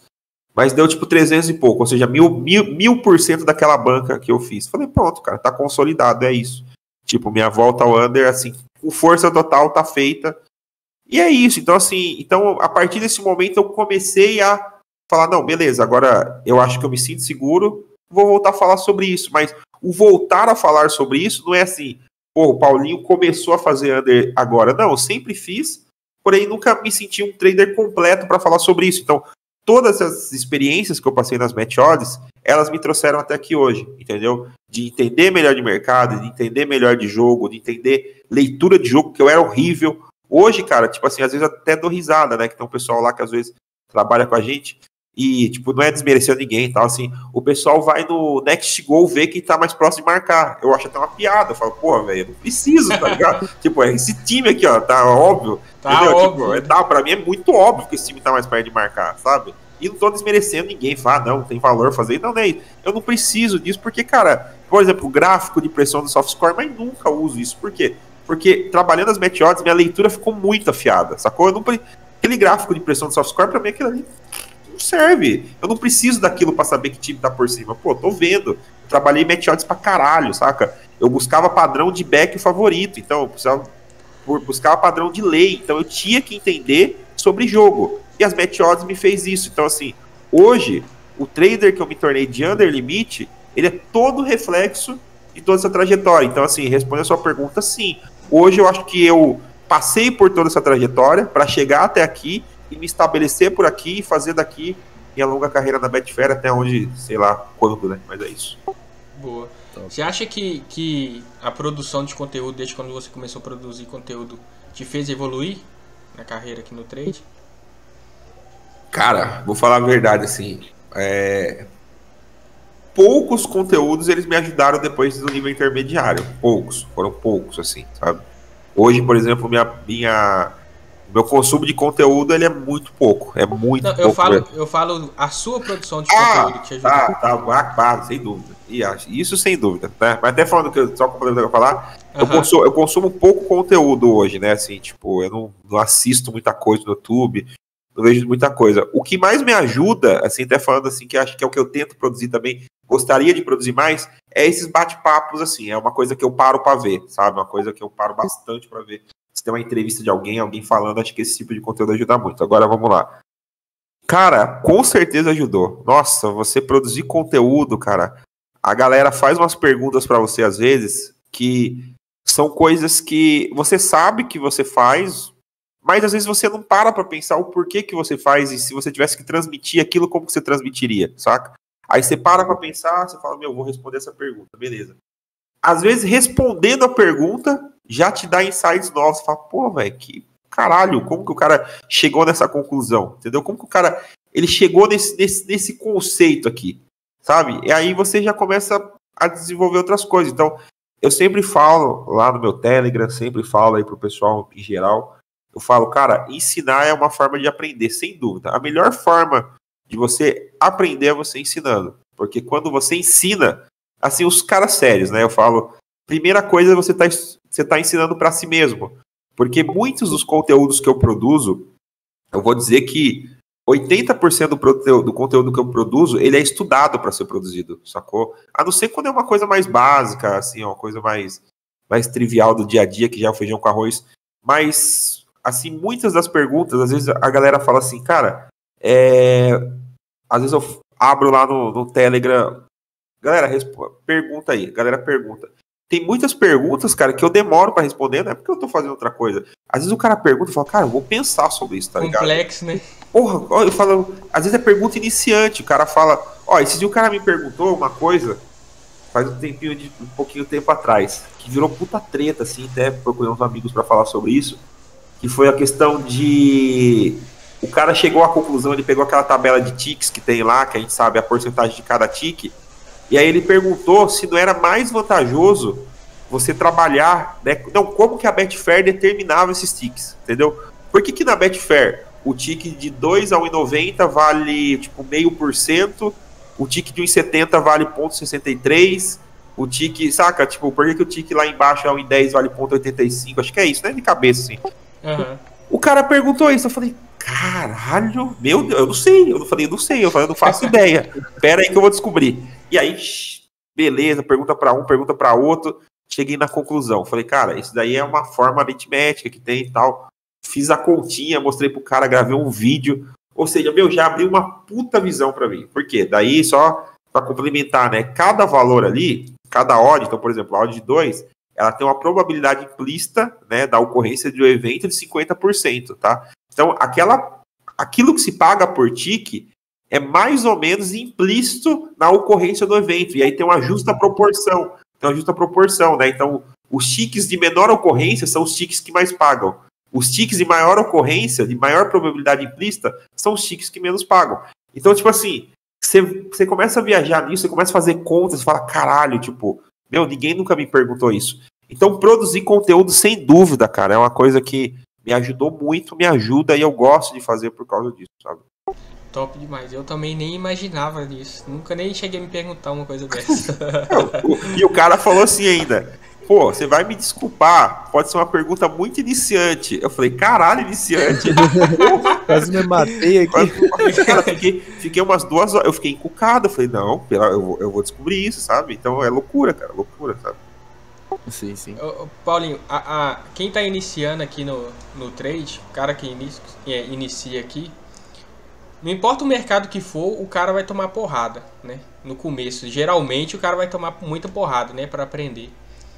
Você acha que você indicaria o mercado de under pro cara começar no trade? Cara, eu vou falar uma coisa polêmica aí. Eu acho que o mercado de under é o mercado mais fácil do cara começar. Entendeu? Hoje eu tenho essa visão. É o caminho mais fácil pro cara começar. Por quê? Porque ele consegue ele consegue trabalhar situações, se ele for disciplinado, se ele tiver noção que isso daqui é renda variável, que ele vai precisar de disciplina, sabe? Que se ele tiver uma gestão, ele consegue tirar dinheiro daqui nos primeiros momentos de forma, entre aspas, tranquila, entendeu? Ó, o Breno é um exemplo disso, entendeu? Eu acho que dificilmente... Só que eu acho que o difícil é isso, o cara chegar aqui e ser disciplinado. É difícil, mas eu tô falando assim, se o cara... Porque tem gente que nasce pro negócio, né? Tem gente tem um pessoal que trabalha comigo lá na comunidade alfa, tem um pessoal lá que tem 3 meses, 4 meses e o cara tá lá. Tipo, claro, precisa melhorar muito, precisa avançar muito, né? Mas o cara, ele chega ali no under, ele já consegue tirar os primeiros trocados dele, saca? Então eu acho assim que o under hoje, pela quantidade de material que tem, posso estar até sendo um pouquinho polêmico, eu acho que hoje é um dos mercados mais fáceis para você trabalhar, porque você consegue criar estratégias para o começo de um iniciante que realmente você precisa ter pouco embasamento técnico para fazer aquilo. Como eu falei, acaba sendo meio que automatizado, sabe?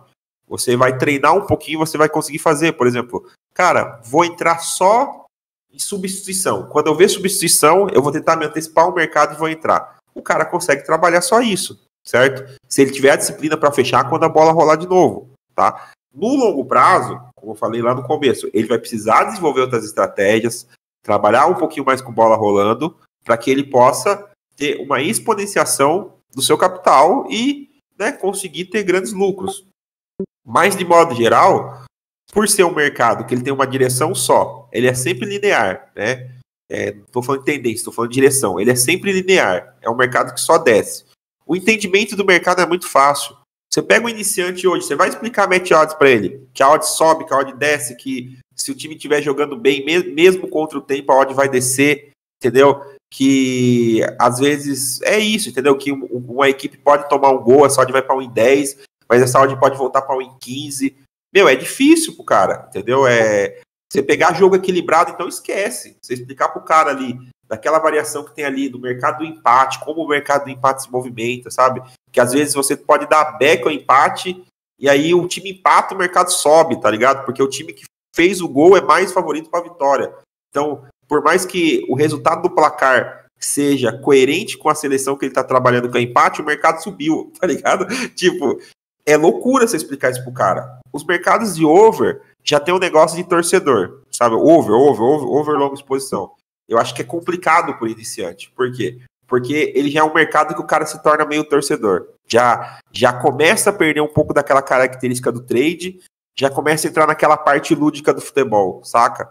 O cara, pro iniciante, todo jogo vai sair gol, tá ligado? O cara que trabalha over. Isso eu tô falando porque eu vi com os meus olhos acontecendo, saca? O cara que é iniciante, ele vai trabalhar no mercado de over, todo jogo vai sair gol pra ele, entendeu? Aí o cara bota lá, bota 5% da stake, 3% lá, não, mas vai, bota, tal. O cara começa a torcer, ele perde os critérios, saca? Então, assim, o mercado de under, eu acho que ele hoje é um mercado muito fácil para você começar pela quantidade de conteúdo que tem, sabe? Você consegue criar estratégias que você dependa pouco do entendimento do jogo em si, sabe? E é um mercado que ele vai te desenvolver. Eu acho que não existe outro mercado da Betfair que vai te desenvolver o seu lado trader como os unders fazem, tá? Nas match odds tem, mas é mais difícil, tá? Sei lá, tem também. Mas eu acho que o under tem essa característica de você jogar o cara ali e falar, isso é trade, meu filho, isso daqui é trade, tá ligado? Isso daqui não é torcida. Isso é trade, você vai ter que entender se essa situação tem valor ou não, saca? Então eu acho que, e não tem esse negócio também que muitas vezes eu falei, e peço desculpa aí para quem já ouviu isso da minha boca, que é a questão de, o under limit é um mercado mais difícil emocionalmente. Não, eu acho que pro cara que tem um emocional fudido, qualquer mercado vai ser difícil emocionalmente, entendeu? As match odds pode ser difícil, entendeu? O over pode ser difícil, eu já discordo disso, entendeu? Eu acho que a pergunta que tem que ser feita é, o meu emocional, o meu perfil está adequado para o emocional que o under carece? Ok, entendeu? Mas eu acho que hoje, assim, o peso emocional de você trabalhar umas match odds, de você trabalhar um over, é a mesma coisa, porque, cara, todo dia chega relato para mim de gente que quebrou nas match odds, de gente que quebrou no over. Então, assim, se o under fosse o problema, era assim, o cara só quebraria no under. O cara falou, não, eu comecei nas match odds, nunca quebrei a banca, sacou? Aí eu fui pro under também no cu, não. O cara que ele tem que quebrar, velho, ele vai quebrar em qualquer lugar, entendeu? Ele vai quebrar fazendo back, vai quebrar fazendo lay das match odds, vai quebrar fazendo over, porque as quebras dificilmente tem a ver com as estratégias, tem a ver com o emocional. Dificilmente as quebras, assim, eu acho que o cara tem que ser muito burro para quebrar uma banca por causa de estratégia, tá ligado? E tem uns caras que é burro, que quebra a banca por causa de estratégia. Que a estratégia, o cara tá com gestão, eu tô falando assim, o cara tem gestão, o cara fala, ó, minha stake é de 5%, é de 3%. O cara quebra por causa da estratégia. Por quê? Porque a estratégia não tem EV mais positivo no longo prazo. E o cara vai socando dinheiro, e a estratégia não paga o que vale, tá ligado? Até tem uma famosa aí que o pessoal fala aí, polêmicas, não vou nem falar o nome, tem uma estratégia famosa aí, que é a estratégia V menos total, que você olha e fala, pô, isso aqui não funciona, cara. Isso aqui não funciona. Mas o cara pode quebrar a banca sim. Agora, geralmente, 95% das vezes, a quebra de banca, ela tá relacionada com o emocional. Não tem nada a ver com o mercado. O cara trabalha as match odds, o método de baixa volatilidade. Tá trabalhando lei ao pior time em campo, lei a zebra, saca? Se ele pega o gol, ele vai ganhar ali seus 10, 15%, 20%. Se ele toma um gol, ele vai perder seus 30%, 50%. Porra, matematicamente é uma estratégia boa se você tiver uma taxa de acerto boa, né? É boa. Só que o cara ele não vai quebrar a banca por causa da estratégia. Ele vai quebrar por quê? Porque vai ter um dia que ele vai estar numa posição boa, aí ele vai tomar o gol, ele não vai aceitar o head, ele vai dobrar stake, aí ele vai pro mercado de novo, e aí vai tomar o segundo gol. Aí o head que era só de 50%, já vira um head de 100%, porque ele tomou o segundo gol. Aí ele faz o quê? No outro dia ele vai trabalhar para recuperar aquilo. Aí ele fala, porra, cara, esse mercado de lei ao time em campo não tem como, vou lá pro over, mas eu preciso recuperar aquele head de ontem. Então, se ontem eu perdi 50, então se hoje eu pegar um gol a 2,08 com $100, eu vou sanar o head de ontem e vou ficar em green hoje. Aí o cara vai, aí ele toma no cu. As quebras geralmente é isso, tá? Dificilmente eu acho que um cara ele vai quebrar a banca do under se ele não tiver gestão, sabe? Se o cara tiver gestão, no máximo que ele vai fazer é, assim, adiar essa quebra por falta de competência técnica, sabe? Se o cara tiver ali gestão 1% de stake, 2% e trabalhar o mercado under, no máximo nos primeiros meses ele vai ficar ali no 0-0, vai perder 10, 15% da sua banca ali, porque vai tomar uns 15, 20 gols ali, vai tomar no cu, mas também vai pegar umas variações, vai perder ali uns 10, 15% da sua banca para aprender, tá? Se o cara quebrou no under, geralmente é porque faltou gestão, não é porque o mercado é agressivo, é isso. É isso. Acho que questão mais de perfil mesmo, como você falou, porque perfil. Eu trabalhava no Match Odds, comecei a focar no under, hoje se eu for pro Match Odds e começar a sangrar lá, eu não aguento. Eu aguento tomar stake toda no under, mas não aguento ver meu dinheiro sangrando lá no Match Odds. Questão de perfil. Eu sempre fui um cara que nunca tive muito problema em perder dinheiro, não, entendeu? Eu nunca tive muito problema, assim, em perder dinheiro. Tanto que hoje no under eu faço uma coisa que a maioria que busca gol não faz, que é, tipo, deixar a parte do lucro para buscar o gol, entendeu? Por exemplo, eu tenho uma abordagem no under que é uma leitura mais global, né? Eu tenho aquela abordagem que é de resistência e tal, de você buscar ali uma resistência para ficar a favor do gol sem perder muitos ticks. Mas eu tenho uma abordagem também que é uma leitura mais global, que eu falo que é um over mais global que eu faço, que é, cara, eu tô com lucro lá de 20% no jogo, entendeu? Chega no final do jogo, eu tô vendo uma equipe por cima, eu acho que o gol vai sair, cara, eu não tenho problema nenhum, tá ligado? Em pegar metade desse lucro, em pegar o lucro inteiro e jogar lá e buscar o gol, entendeu? E dobrar o meu lucro no jogo, eu não tenho problema com isso. Meu problema nunca muito foi perder dinheiro. Única coisa que eu ainda, assim, eu acho que me incomoda mais a nível de perfil é quando eu percebo que eu tô mais torcedor do que trader, sabe? Isso sempre me incomodou, sempre me incomodou. Então, mesmo essas abordagens globais no over, que eu falei pra você agora, tem que ter bastante fundo de trade ali pra me fazer, entendeu? Tem que ser uma precificação, tipo, cara, essa odd não pode estar aqui, entendeu? Eu acho que eu posso ficar exposto aqui, e se eu quiser fechar no final, eu vou conseguir fechar, porque o mercado vai me dar suporte pra fechar essa posição sem perder muito, sabe? Então, assim, o meu perfil é não desgarrar tanto desse negócio do controle, sabe? Eu gosto de sempre ter controle do que eu tô fazendo. Até por isso, às vezes, o pessoal até fala de alguns mercados alternativos, eu falo, velho, até acho que tem valor, mas são tipos de mercado, por exemplo, que não tem dinheiro para fechar onde eu quero. Eu não consigo ter controle do meu trade, sabe? Por exemplo, o Correct Score mesmo, né? Porra, é um mercado fantástico, mas é um mercado que eu olho ali e falo, cara, tem situações que não tem dinheiro para fechar, tá ligado? Você tem que dar um back lá no 2-2 e foda-se, tá ligado? Vai ter que esperar aparecer dinheiro em 5 minutos. E aí, como que você fica ali? Eu não gosto muito disso, sabe? Então é isso. Tem mais alguma pergunta aí, Breno? Só um conselho, né, com o Paulinho. O Paulinho até falou do mercado do under. Pra mim, cara, eu acho que foi muito mais tranquilo, assim, que eu iniciei nas match odds, mas só fazendo cagada ali. Na verdade, o under eu comecei no mês de março.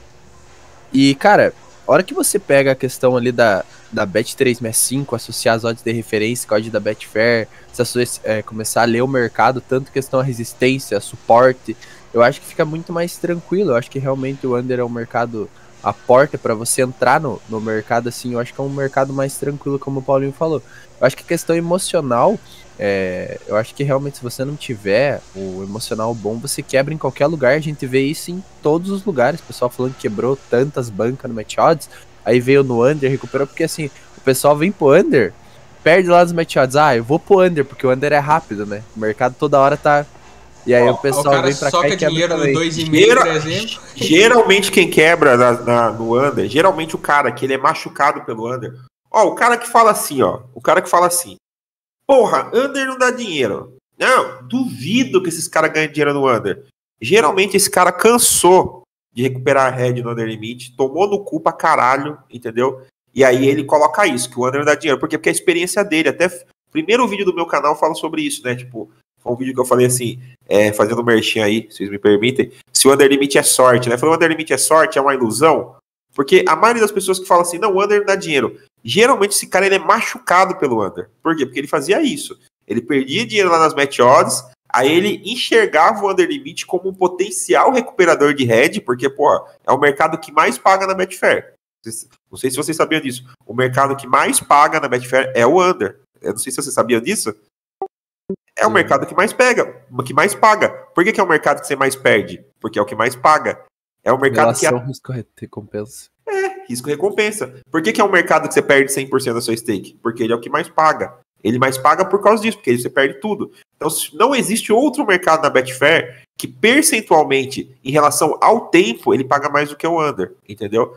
Então, o que acontece? Ele é um bom potencializador das quebras. Então, cara, ele toma um head lá de 10, 15% das match odds de variância, ele faz o quê? Ele fala, eu vou botar a minha stake lá no under, velho, 10% eu pego em 1 minuto. Aí o cara entra sem critério, o cara não sabe o que está se passando no jogo, ele só vê o mercado descendo. Ele fala, eu boto stake e o mercado desce. Aí o cara faz isso, ele faz isso 1, 2, 3, 4 vezes, dá certo. Aí fala, opa, posso sempre fazer isso. Só que daí ele não conta que vai vir a variância negativa também. Daí ele vai tomar um head, 2 heads, 3 heads, 4 heads, aí ele quebra a banca. Sacou? Então, assim, é isso. Até essa semana aí teve um vídeo aí que eu vi que vocês postaram lá no Instagram também, do cara lá que perdeu um carro lá no mercado de under limit, né? Sim. Nossa, 20k, não sei o que, vendeu o carro. Vendeu o carro e perdeu 20 mil reais no mercado de under limit. Não foi o mercado que tomou o dinheiro dele. E ele fala, fui eu. Ele tomava o gol e ia lá dobrava stake, né? Ele tomava o gol e ia lá dobrava stake. Tipo, né? Então, acho que não tem nada a ver com o mercado mesmo. Tem a ver com... Quem tem um emocional fudido pra isso daqui, cara, pode botar dinheiro em qualquer mercado. Não vai dar certo, vai sempre se fuder. Porque, é que eu falo, a gestão de banca, ela não vai te deixar rico. Nunca vai te deixar rico. Ela vai impedir que você quebre ou vai te dar pelo menos uma vida longa pra você aprender isso daqui.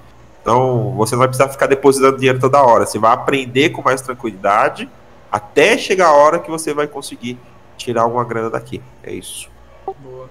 Paulinho dentro do mercado é conservador ou agressivo? Cara, eu sou um cara moderado. Eu não considero um cara tão medroso, sabe? Eu não sou um cara tão medrosão. Mas também não sou um cara que vai abrir uma posição e vai ficar 2, 3 minutos lá escorado nela, né? Eu sou um cara que tem, assim, o Josué Ramos fala uma coisa muito legal, né?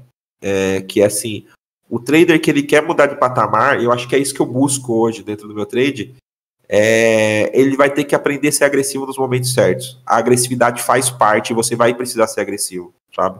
Então, por exemplo, na maioria das vezes, eu vou ser um cara mais conservador no mercado, eu vou estar fechando em ataques perigosos, eu vou estar fechando em contra-ataque, mas vai ter um momento mesmo que o mercado vai estar, como exemplo que o Breno deu, o mercado vai estar a 2 e a ordem da 365 ao 66, e é um canto perigoso, e aí foda-se, eu vou estar lá dentro, porque aquele mercado vai ter que descer, e um canto não pode valer 10, 15%, sacou? Então assim, vai ter uma falta 10 em 10, que vai me pagar 20%, e não pode, tá errado. Estatisticamente não entra 20% das bolas ali. Então se o mercado vai me pagar 20%, claro, tô exagerando as situações, mas daquela situação acontece. Eu vou estar dentro. Acontece. Eu acho que... E é uma coisa que eu tenho buscado me especializar, que é perder o medo do mercado, sabe? Por exemplo, esses dias teve uma situação na Copa América, onde teve um jogo da Argentina. Todo o contra-ataque da Argentina, o mercado tava buscando, tipo, 20, 30 tickets acima, saca? Eu falei, isso não existe, tá errado isso, tá ligado? Tá errado. E, cara, eu paguei. Eu falei, não, eu vou deixar umas stakes lá em cima, e vai pegar e eu vou pagar esse contra-ataque, porque não pode pagar isso. E se eu tomar o gol, eu vou tomar feliz. Foi dito e feito. Contra-ataque, o mercado, blau, varreu até lá em cima. Aí não foi nada. Aí o ataque me pagou, tipo, 20%, tá ligado? Nossa. Aí os caras, porra, loucura! Não, não é loucura, é precificação, cara. Um ataque não pode pagar isso, né? Nem sei quanto pagou, você vai falar um negócio bem exagerado. Falei, cara, um contra-ataque nessas condições não pode pagar isso, entendeu? Então, assim, eu sou um cara, na maioria do tempo, eu vou ser um cara bem feijão com arroz, bem tranquilo, bem fazendo o básico, bem no tique-a-tique.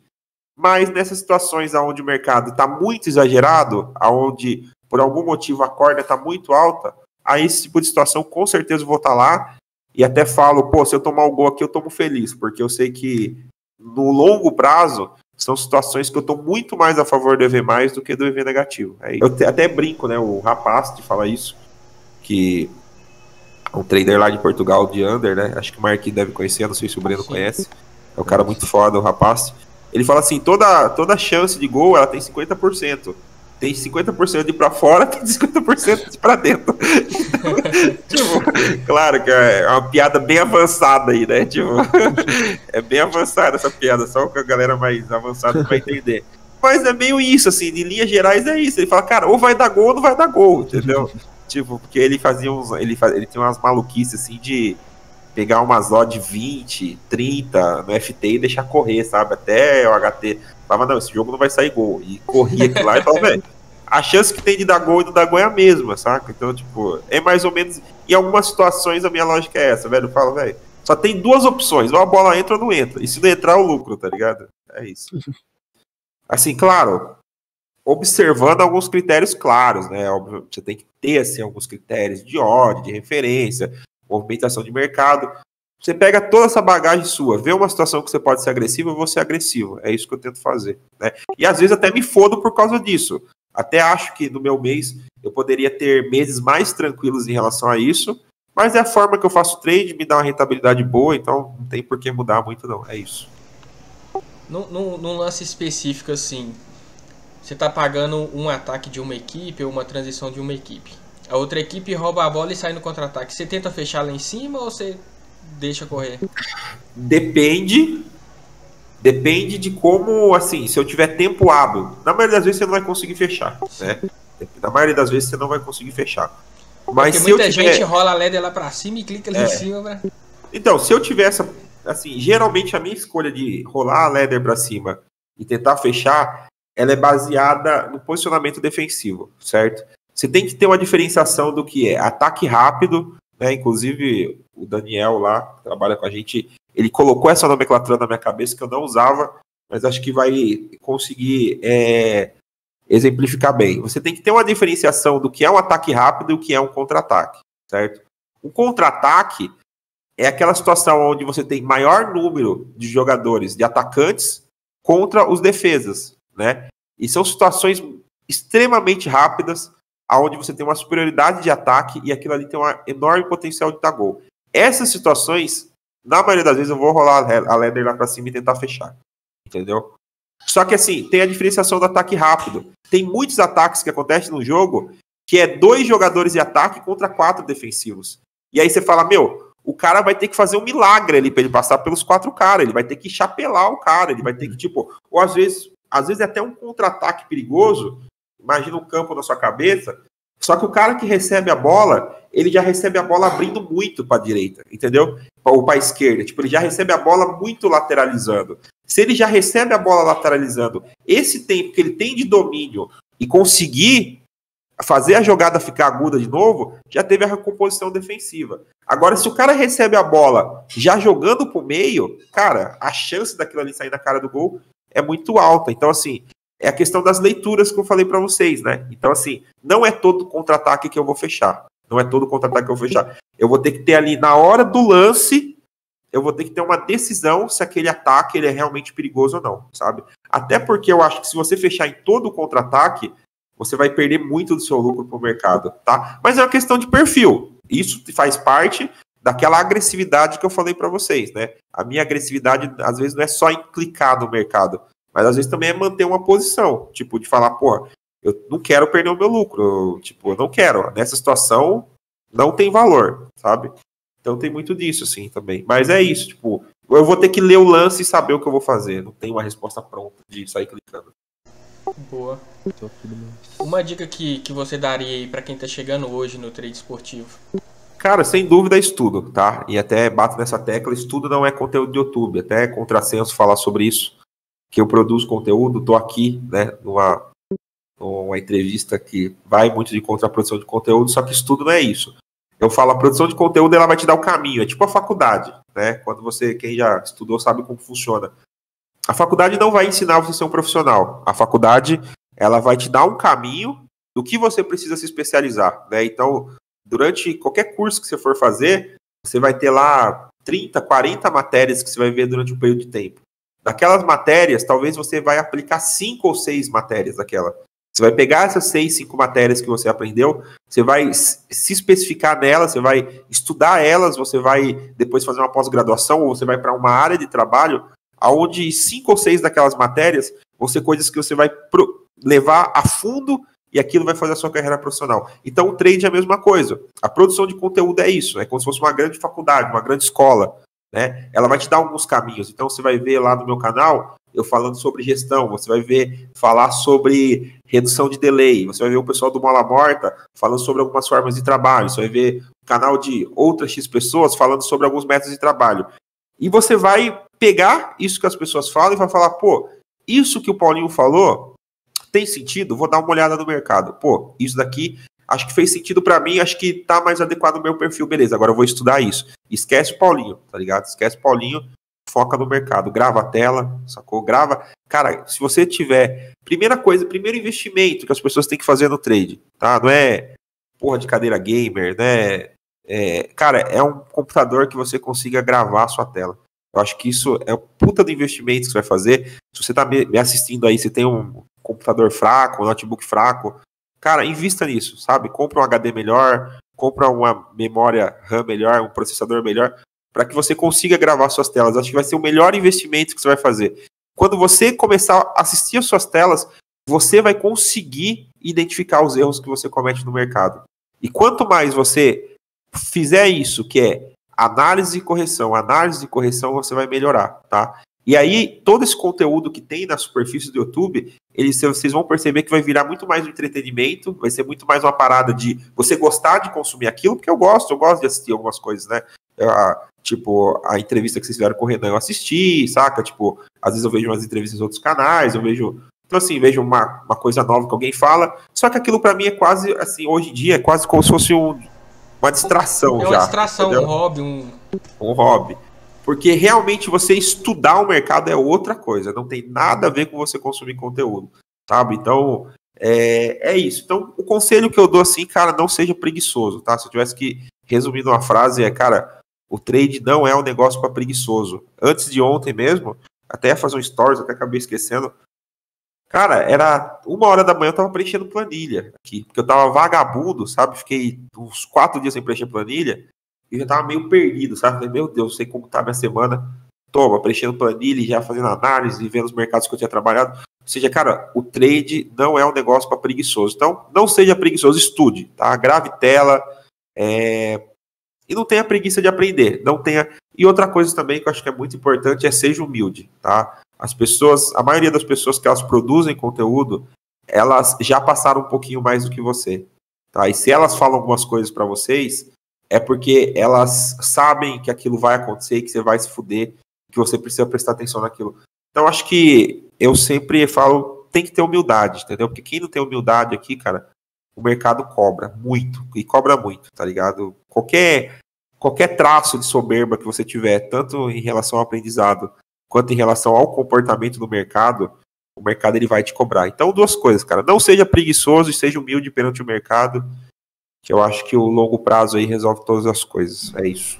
Boa. Top demais. Então é isso, galera. Agradecer aqui o Paulinho, essa entrevista, esse bate-papo aí bacana demais.